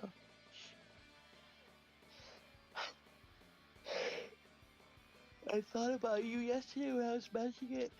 Because it's kind of like psionics, right? Yeah. In a way, I mean, everybody has a name for it, right? Mm-hmm. Yeah. So, right. The something field. Yeah. Not a cat. Well, some people consider that part of the Akashic field, but they're like, no, it's a mislabeling. It's the monad or whatever, or something else. Resonant field. That's what they call it. Field resonance theory. Part of a unified mind theory. I'm not even going to make my bed today. I'm just going to leave it. Alright, I need to jump in the shower. Mm-hmm. If you got any ginger root, take that. Or leek or onion. Yeah, something. Soup. I'm gonna take some pigs. Y'all gonna see. I'm gonna make the healing soup today. Let's go. Yes. I got the herbs. I got the roots. I'm gonna put ginger. I'm gonna put so much garlic in it. Yep. Let's go. I believe in you, Light. I believe in you too. Love is the way, right? Yeah. Alright, bye. See you. Bye, Chris.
I'll get their commander.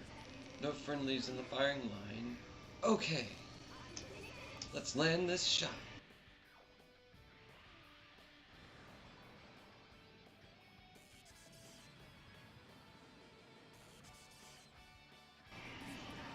A hit?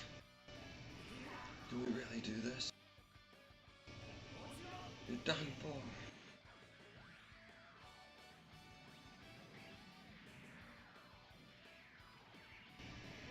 Just stay calm and react. I got this.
Stop sound scares and mobile suits. Strike magma vassal. Zeal and Fusui.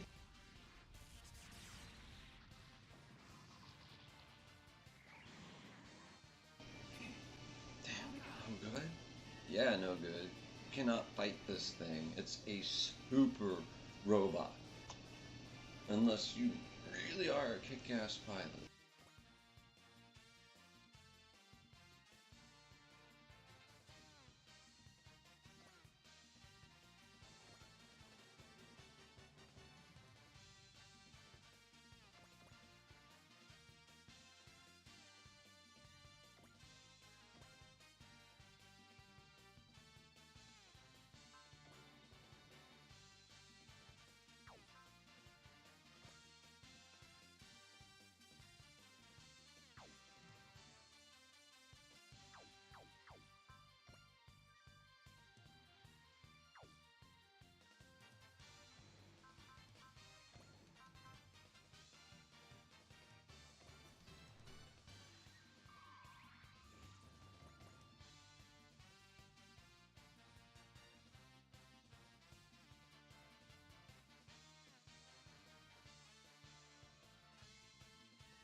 Headbutt.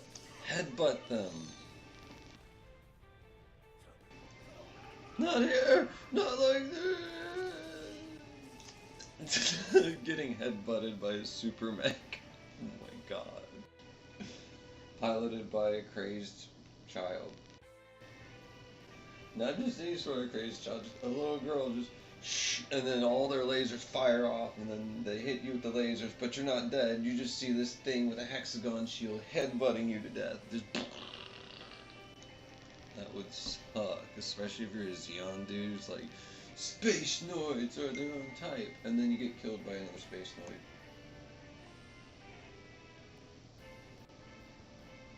Just, whoa.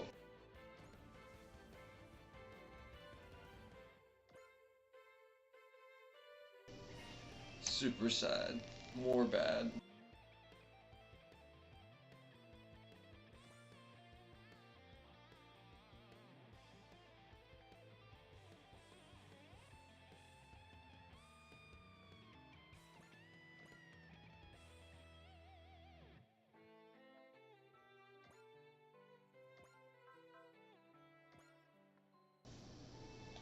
This guy wants in on some of the fun. Have an avalanche claymore to the face. If you want to win, pick a different plane. Every shot specially crafted from titanium and coming your way.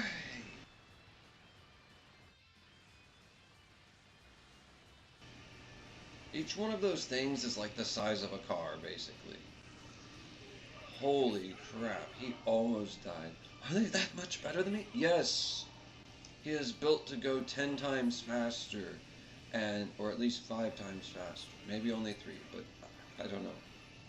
I'd have to re-remember all their stats. But if I recall correctly, he is easily 2 or more times faster. This thing goes at Mach 6 or some horse shit. Or puts 6 Gs on him, or something insane. This guy nearly dies every time he pilots this thing to its maximum capacity.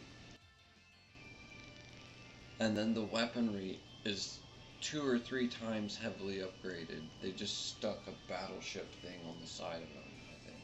And it just lets the anti-battleship weapon fly at the opponent off of this overpowered super mobile suit thing.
You've got to be kidding. I can't afford to miss. Aim carefully. Where's my chance? Telling the support unit to charge. Ooh, I guess it's because it was the weekend, and she'd take it out quickly, so that it couldn't deal any damage back.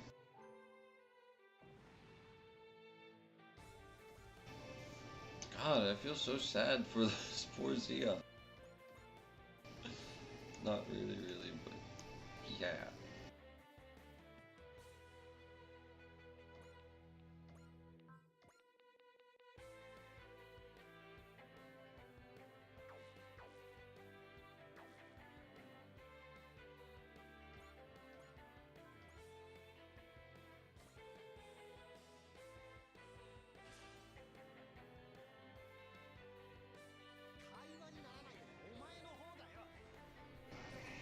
They won't have much luck talking to you then. Come on, honey. Locked up.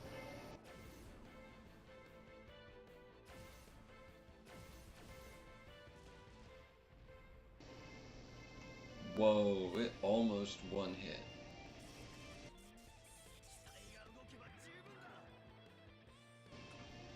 How'd they get this range? Simple science.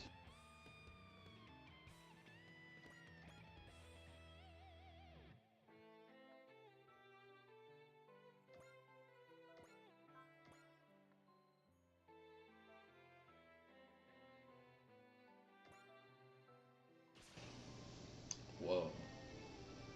This dude's taking on this lady like even keel, so they must be equal opponents. Come on, take them down. Because she was having a lot of... Okay, there we go. She's a boss character. So she auto-defends and counterattacks. Does she hit? Probably not. You're really good at running, Asagi. You mean at dodging, right?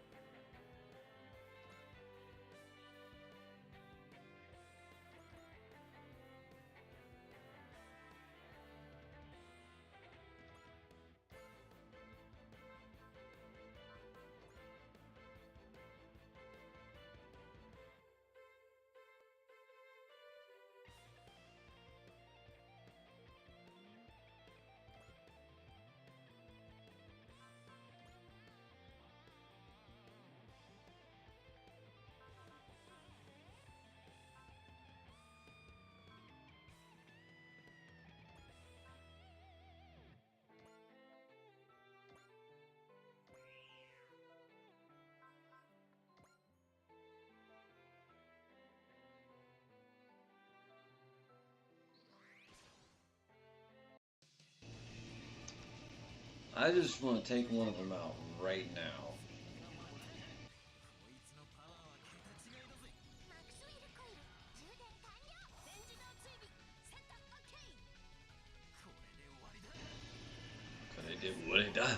Cosmonova!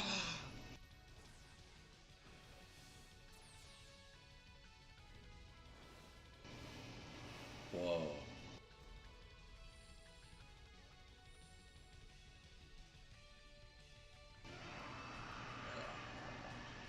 Holy shit. That was way overkill. I just wanted to use it though. Fuck this guy in particular right here. Sorry, game. Sorry, guy. Whoa.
Alright, the end of the Gundam legend. Tie you up in wire.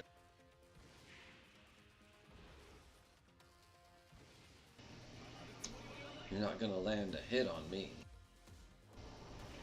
I can't stand by and let Sandskar do as it pleases anymore. If you're gonna come for me, bend me if you will, but you'll break first.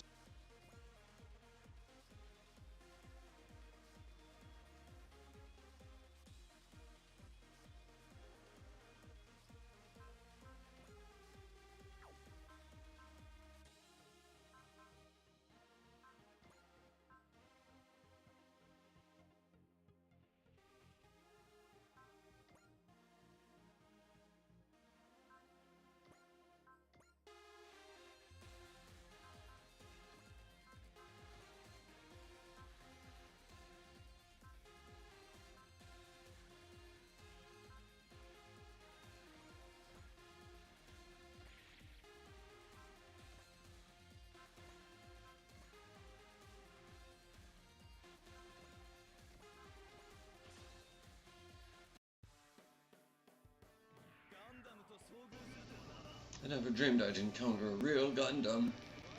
Once my wires grab you, you're dead.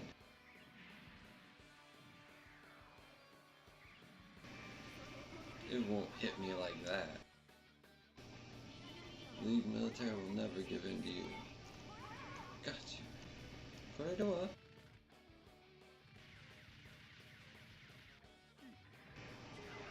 Please don't send me to the theater.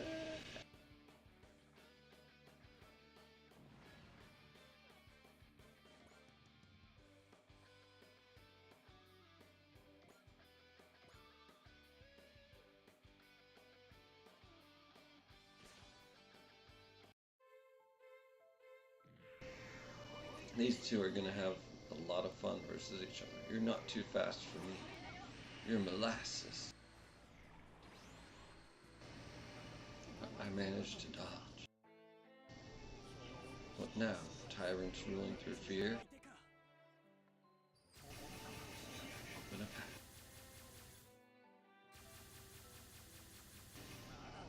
It's not over yet. Dare you embarrass a woman? You embarrassed yourself by attacking me.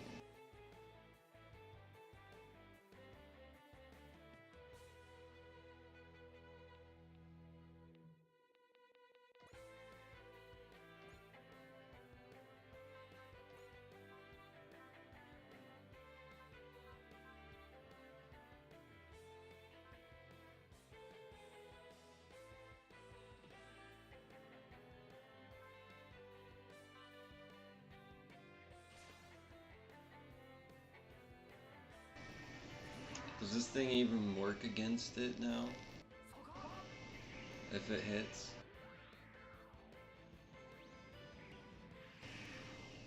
Whoa! My defense was so powerful it didn't do anything. Ha! That's funny. That's hilarious.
Dang, he dodged. You're always going to just be a pretender. Payback. Nothing. Thank goodness you're such a bad shot.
You're better than I'd given you credit for. I'll remember this defeat, League Militaire. You'll pay for it.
I'm no stranger to fighting a machine like this. Scatter.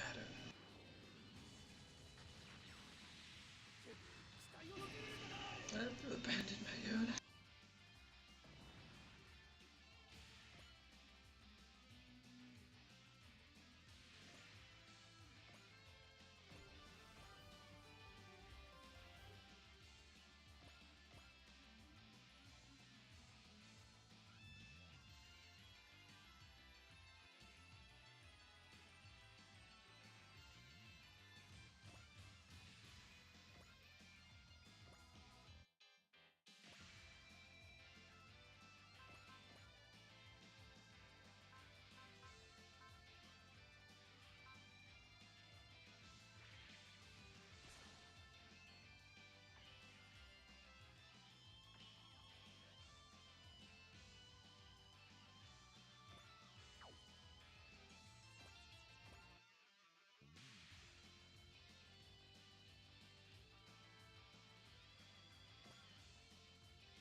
They've defeated me.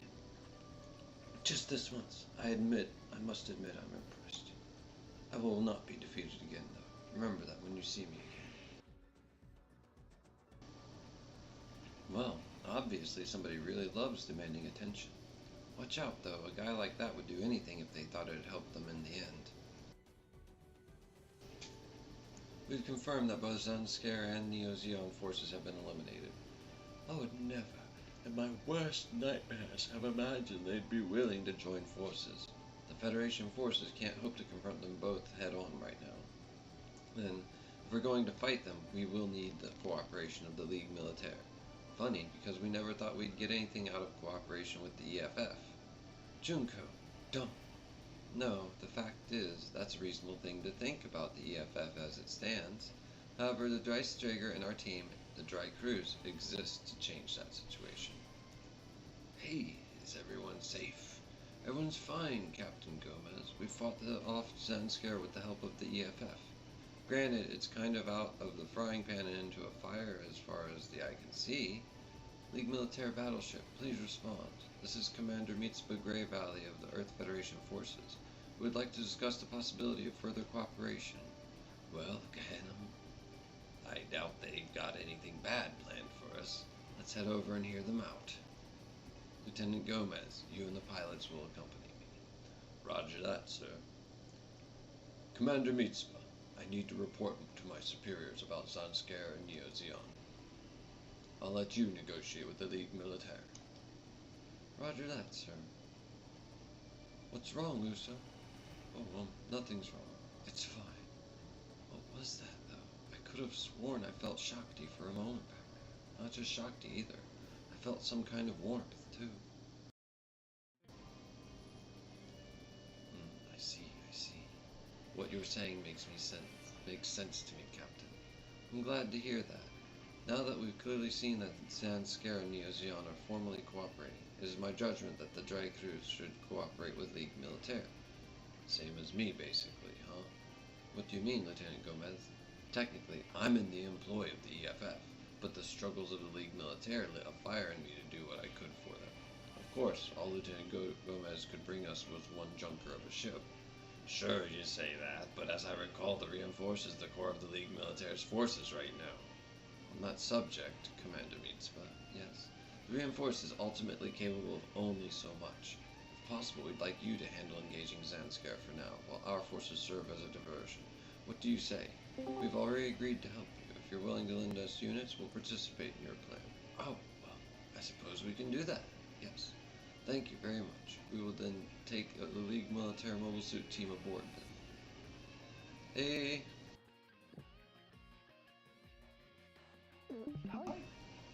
I am voice acting. So, this is Jin Gehenna person. So this Jin Gehenna person, is he the leader of the Ligue Militaire? More accurately, he's one of the leaders, but yes, there's multiple people who've taken to calling themselves Jin Gehenna. Ah, I get it. Having multiple leaders with the same name makes it much harder for your leadership to meet with accidents. Exactly the kind of thinking I'd expect from a guerrilla organization. Well, it seems like things are sorted out now. How about a round of introductions? I'm Junko, leader of the Strike Team. I'm Coney Francis. Junko and I are the Strike Team's point force. Helen Jackson. I'm the backup for Junko and Coney. Peggy Lee. Nice to meet you all. I'm Kite Bush. Nice to have some folks on our own age around. Bet we'll get along real good. Mahalia Merrill. I'm the reliable one of this team. And I'm Marbet Fingerhat. Good to meet you. Whoa, that's a hell of a name. Wait, aren't you the captain of this team? Oh no, I'm part of a different group than the Strike Team. Absolutely, the Strike Team's the best of the best, trained by Captain Oliver himself.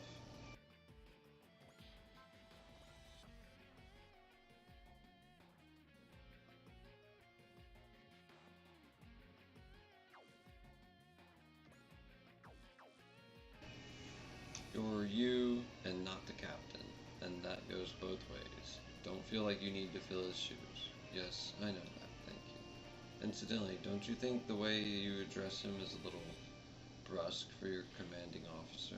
Ooh, someone's got a chip on their shoulder. Morbey and Junko. Man, Oliver's trapped between a real rock and a hard place. Pardon me, who's the pilot of the Gundam who helped us out at the start of the fight? Oh, that was me. Thank you so much for your help. I'm Uso Iwan, pilot of the Victory. Pilot? You're a kid. I'm sorry, is there a problem? No, sorry, that's not what I meant. Children have to fight in this world too. I think this kid's a special case. Well, we've seen children being pressed into war young before, but nowhere near this young. Uso came to the League Militaire under some particular circumstances, it's true, but he's the core of our fighting force right now. The Victory-type mobile suit, designed in the fashion of the old Gundam, and piloted by a kid. Does that mean something? No, maybe not. Just never forget, you're your own man. Either way, nice to meet you, Uso. Oh, yes, nice to meet you. Just fighting because circumstances dragged him into it? Is that okay? I just hope the League Militaire isn't pushing him into this just because he's talented. That's what happened to us. This is Leon, on the bridge. Are Captain Gomez and Uso Iwan present? Yeah, Uso and I are down here. We've just received a communication from the Reinforce. They'd like you to return to the ship. Not just me, but the kid too. What on earth? Board the Reinforce. Sorry, Uso. It's not Odello's fault, okay? Warren's right. If we'd paid more attention to Shakti's group, maybe this could have been prevented.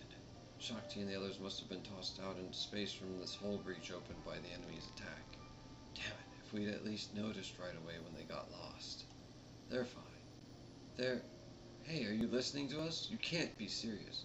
Look, Uso, I know how you must feel, but even if they were wearing their normal suits, once they're adrift out in space. Still, I mean, stop already, Uso. Stop talking.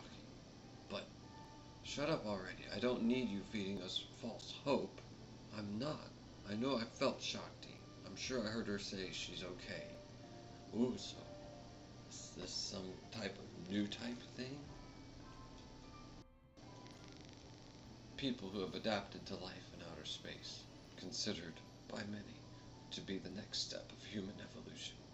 They are more perceptive and intuitive, and it is said they are capable of perfect mutual understanding thanks to their higher cognitive skills. Their unique nature also happens to make them very talented pilots and war assets. I'll admit the way Uso's senses are so sharp is kind of like a new type, but kiddo, let me take care of this. Captain Gomez. We're inside Zan Scare territory. Even those nasty mugs would rescue adrift civilians. The Reinforced will try to track them down, since we'll be out running diversion for you anyway. You go on to the drag cruise. Alright then. Hey, Uso, I'm sorry for yelling at you. It didn't bother me. You leave Shakti to us, okay? Focus on fighting Zanskare. We'll help the Reinforced look for all of them too. We'll find a clue if there's anything at all to find, so, you know. Thank you both, Tamashi, Alicia, Uso. I know I felt Shakti's voice, and a warmth. Shakti, I'm sure we'll meet again. Power part thruster module required.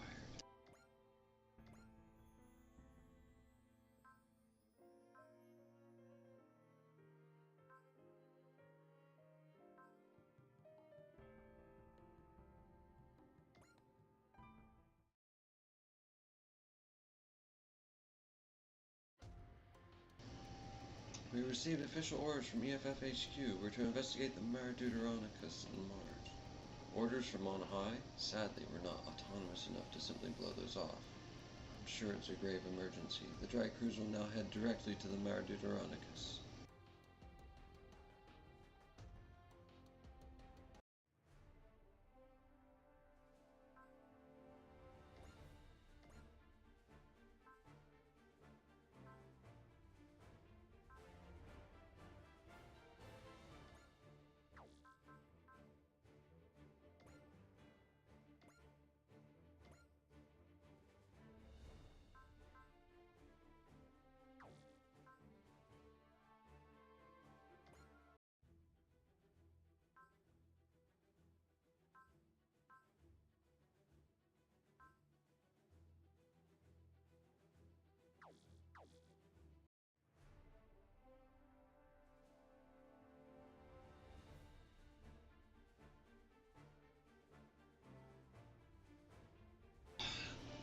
Sorry, I had to stand up and stretch.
Mazinger Z's back in action.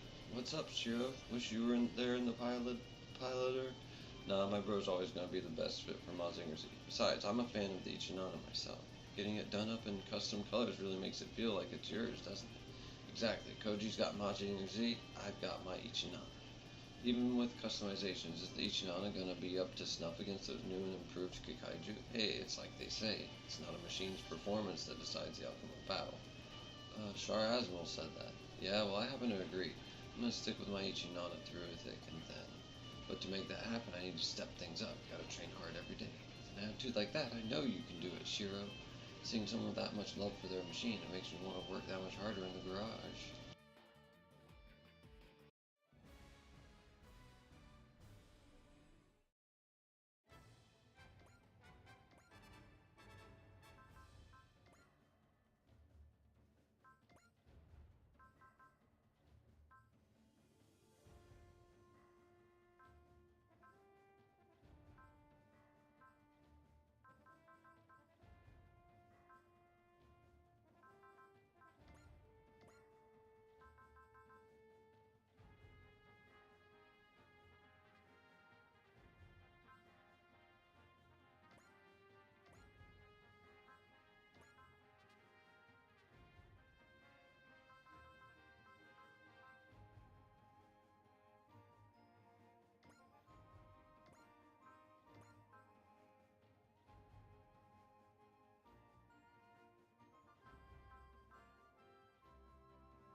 I talk a good game, but honestly, I'm not sure the Ichinana is going to be able to stand up to some of these enemies we're facing.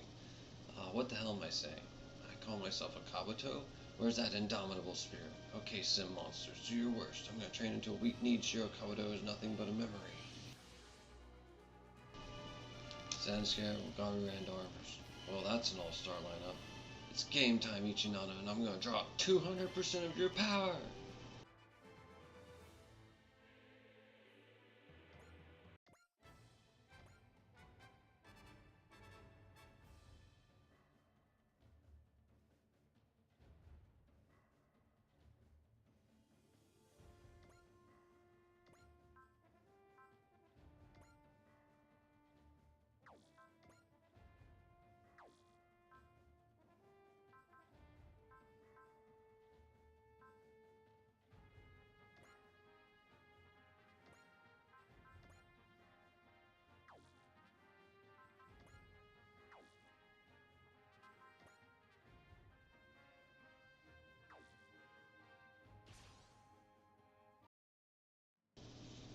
We'll take on all comers anytime, anywhere. I learned what it means to pilot a Mazinger from Koji and Tetsuya, and now it's your turn.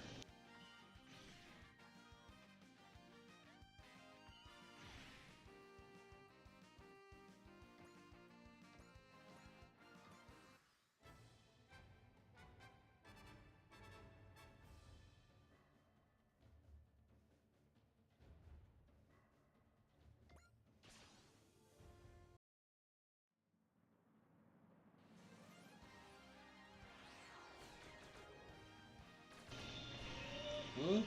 Thank my lucky stars. Okay, now to fire back. This is 3rd Squadron star. Just kicks him to death after shoulder charging.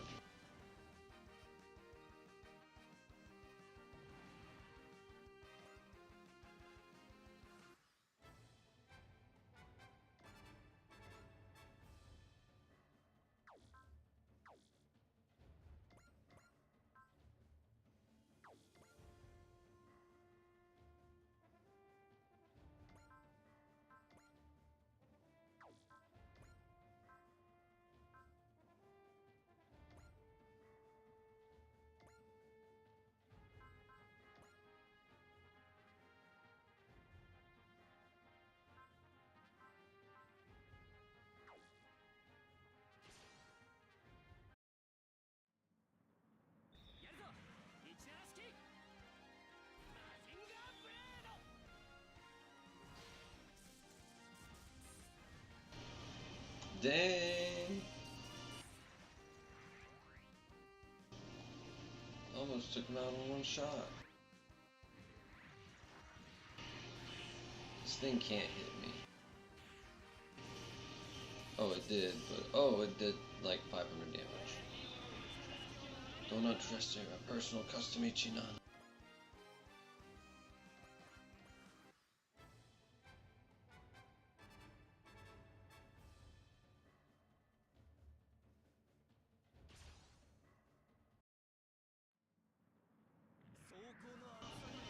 Looks like this enemy's got good reason to trust their armor.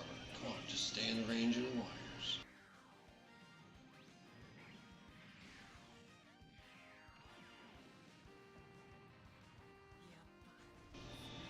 You're not just gonna let us win, huh? I'm not letting this opportunity go. You're out of here.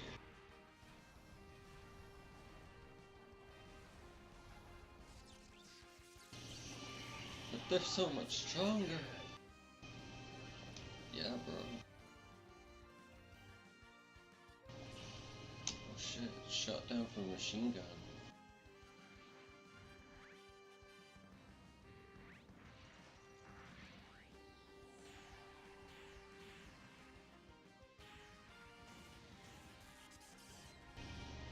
Even when they hurt me, it still didn't do much. Damn, I sized up the enemy wrong.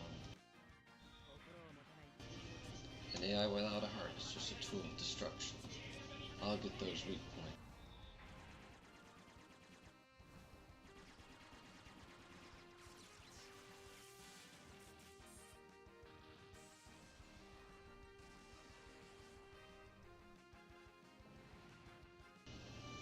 Yeah!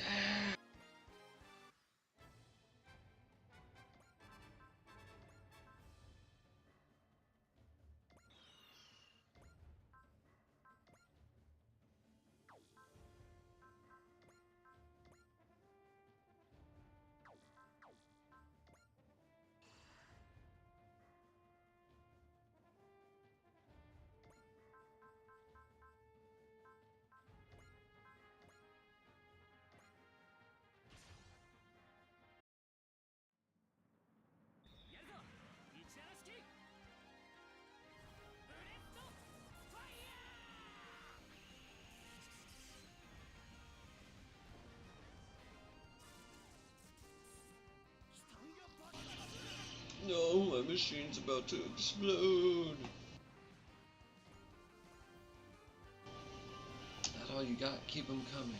Oh shit, now they're stronger. Like a kaiju army this time? Now that's what I'm talking about. Oh shit, Tekken 2-9. Same one from the Nambar connection? Hold on, Chief, maybe. I know I asked you to keep them coming, but this is a little much. Is that her idea of an answer?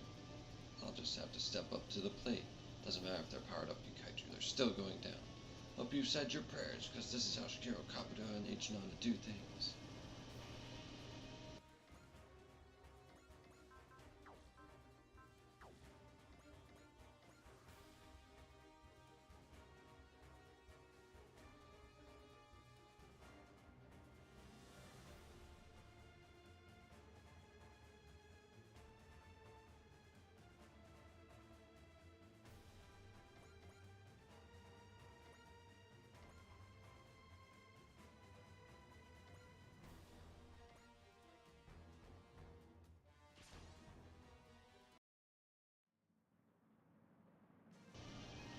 Come on, maybe. You seriously thought deploying a Titan was fair? That's messed up.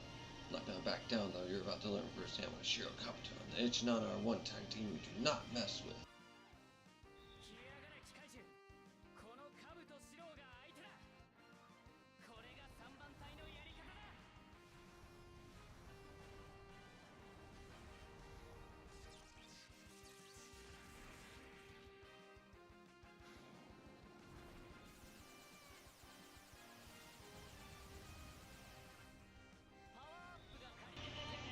You're gonna need another power-up, Kikaiju.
the heck? I don't get it. The Ichinana specs suddenly shot through the roof? I'll have to figure this out later. For now, it's stomping time. Let's go, Ichinana. Time for a front row demonstration of hardcore butt kicking.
Holy smokes, Ichinana's got Mazinger Z level power now. I know it's just a simulation, but this rules. Here we go, Ichinana. I'm gonna take you to the limit.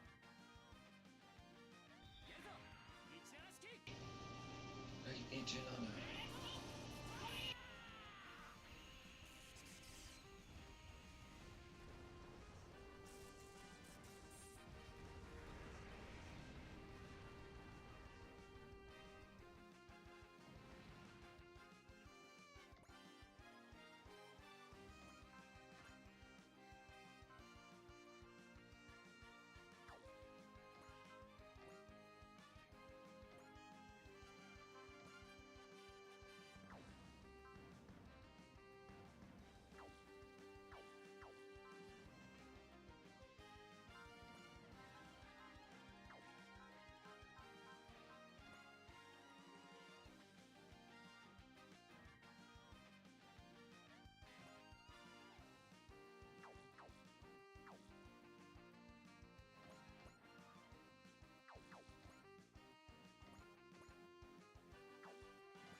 You did great, Shiro. That was awesome. Whoa, you guys came to watch too? You always did talk too much in battle. I'll lay off me. That's just how I do things. Well, we got to see you demonstrate something resembling determination, I suppose. It ain't complicated. The Ichinana and I are a force to be reckoned with. No wonder you're the EFF Far East Branch's ace. You're doing the family name proud. Wait, was it your idea to bring out the Titan, bro? Sure was. Perfect way to see if you're using your head in battle. And hey, the results speak for themselves. So when you said I passed, was it because I took down the Titan? That's part of it. Then was it because I used the power-up Ichinana to its fullest? That's part of it. Okay, I officially have no idea what you're getting at. You passed because you refused to give up in the face of a powerful enemy and fought with total faith in your machine. Two indispensable qualities for any Mazinger pilot. What did you expect? I've been watching you and Tetsuya do this since I was a kid. I can tell. And seeing you come this far, well, I think you deserve a reward. I'm going to power up the Ichinana for you. Whoa, like in the simulator? That's right. I'm going to take everything I've learned in my research on photon power and apply it to your Ichinana. That should bring it pretty close to the same level as Mazinger Z. You're the best, bro. There's something you have to remember, though. Oh, I know. Even with the Ichinana all powered up, whether I succeed is up to me. We can do this, guys, and one day we're gonna surpass Bro and Mazinger Z. Is that so? Just saying, I'm not planning to give up the ghost just yet. Wait for me, bro. When you retire, it's gonna be because of me. Then you can focus on your research to your heart's content and marry Sayaka. Whoa there, Shiro. You can rest easy. Me and the Ichinana are gonna make sure humanity has freedom and peace, and you have happiness.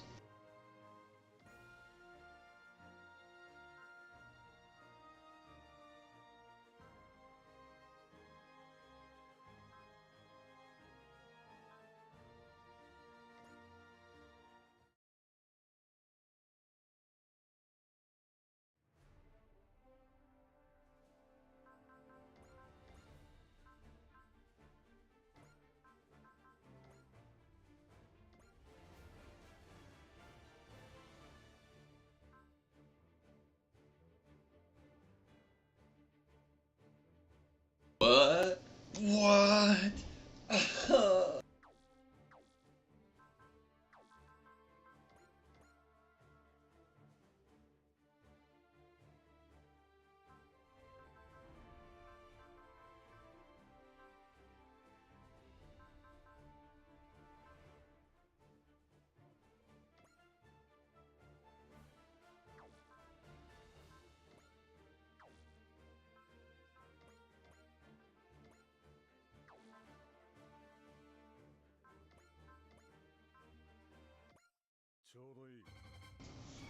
Hey, you. Perfect timing. Have you seen a man with a claw for a right hand? I heard this Super Robot Wars thing of yours may have a clue or something. Well, looks like you have no idea what I'm talking about. Sorry for wasting your time. Who am I? I guess you could call me Van of Super Robot Wars. See ya. Maybe we'll meet again in the game. We already have, dingus.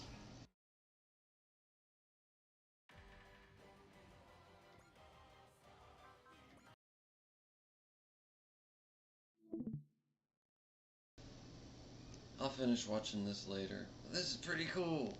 And then you all have a great day here. I'm gonna sing the outro real quick and then boogie. Feel the energy flow through the night. Heartbeat synchronized, everything feels right.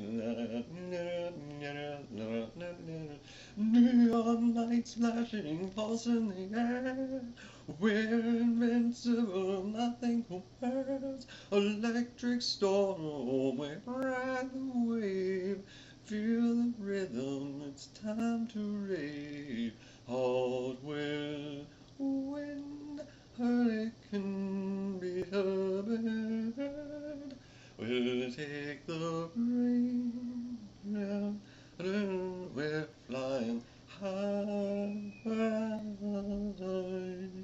holding the neon sky, sound waves crashing under the stars. Epic journey to the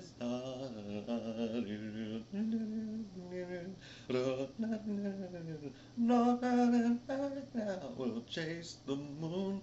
This groove will take us far beyond soon. The world fades out in a synthwave trance. In this moment we take our chance. Hold will wind, hurricane, little bird will take the rain. We're flying high, being the neon sky.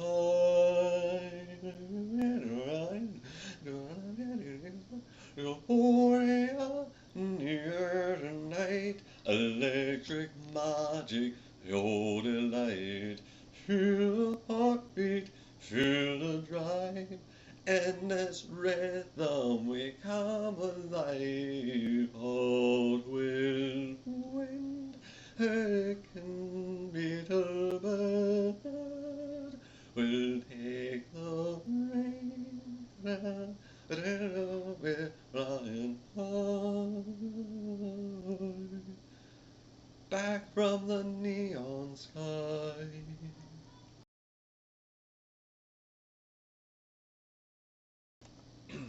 You all have a great day, night, dawn, whatever time it is for you. BeetleBird signing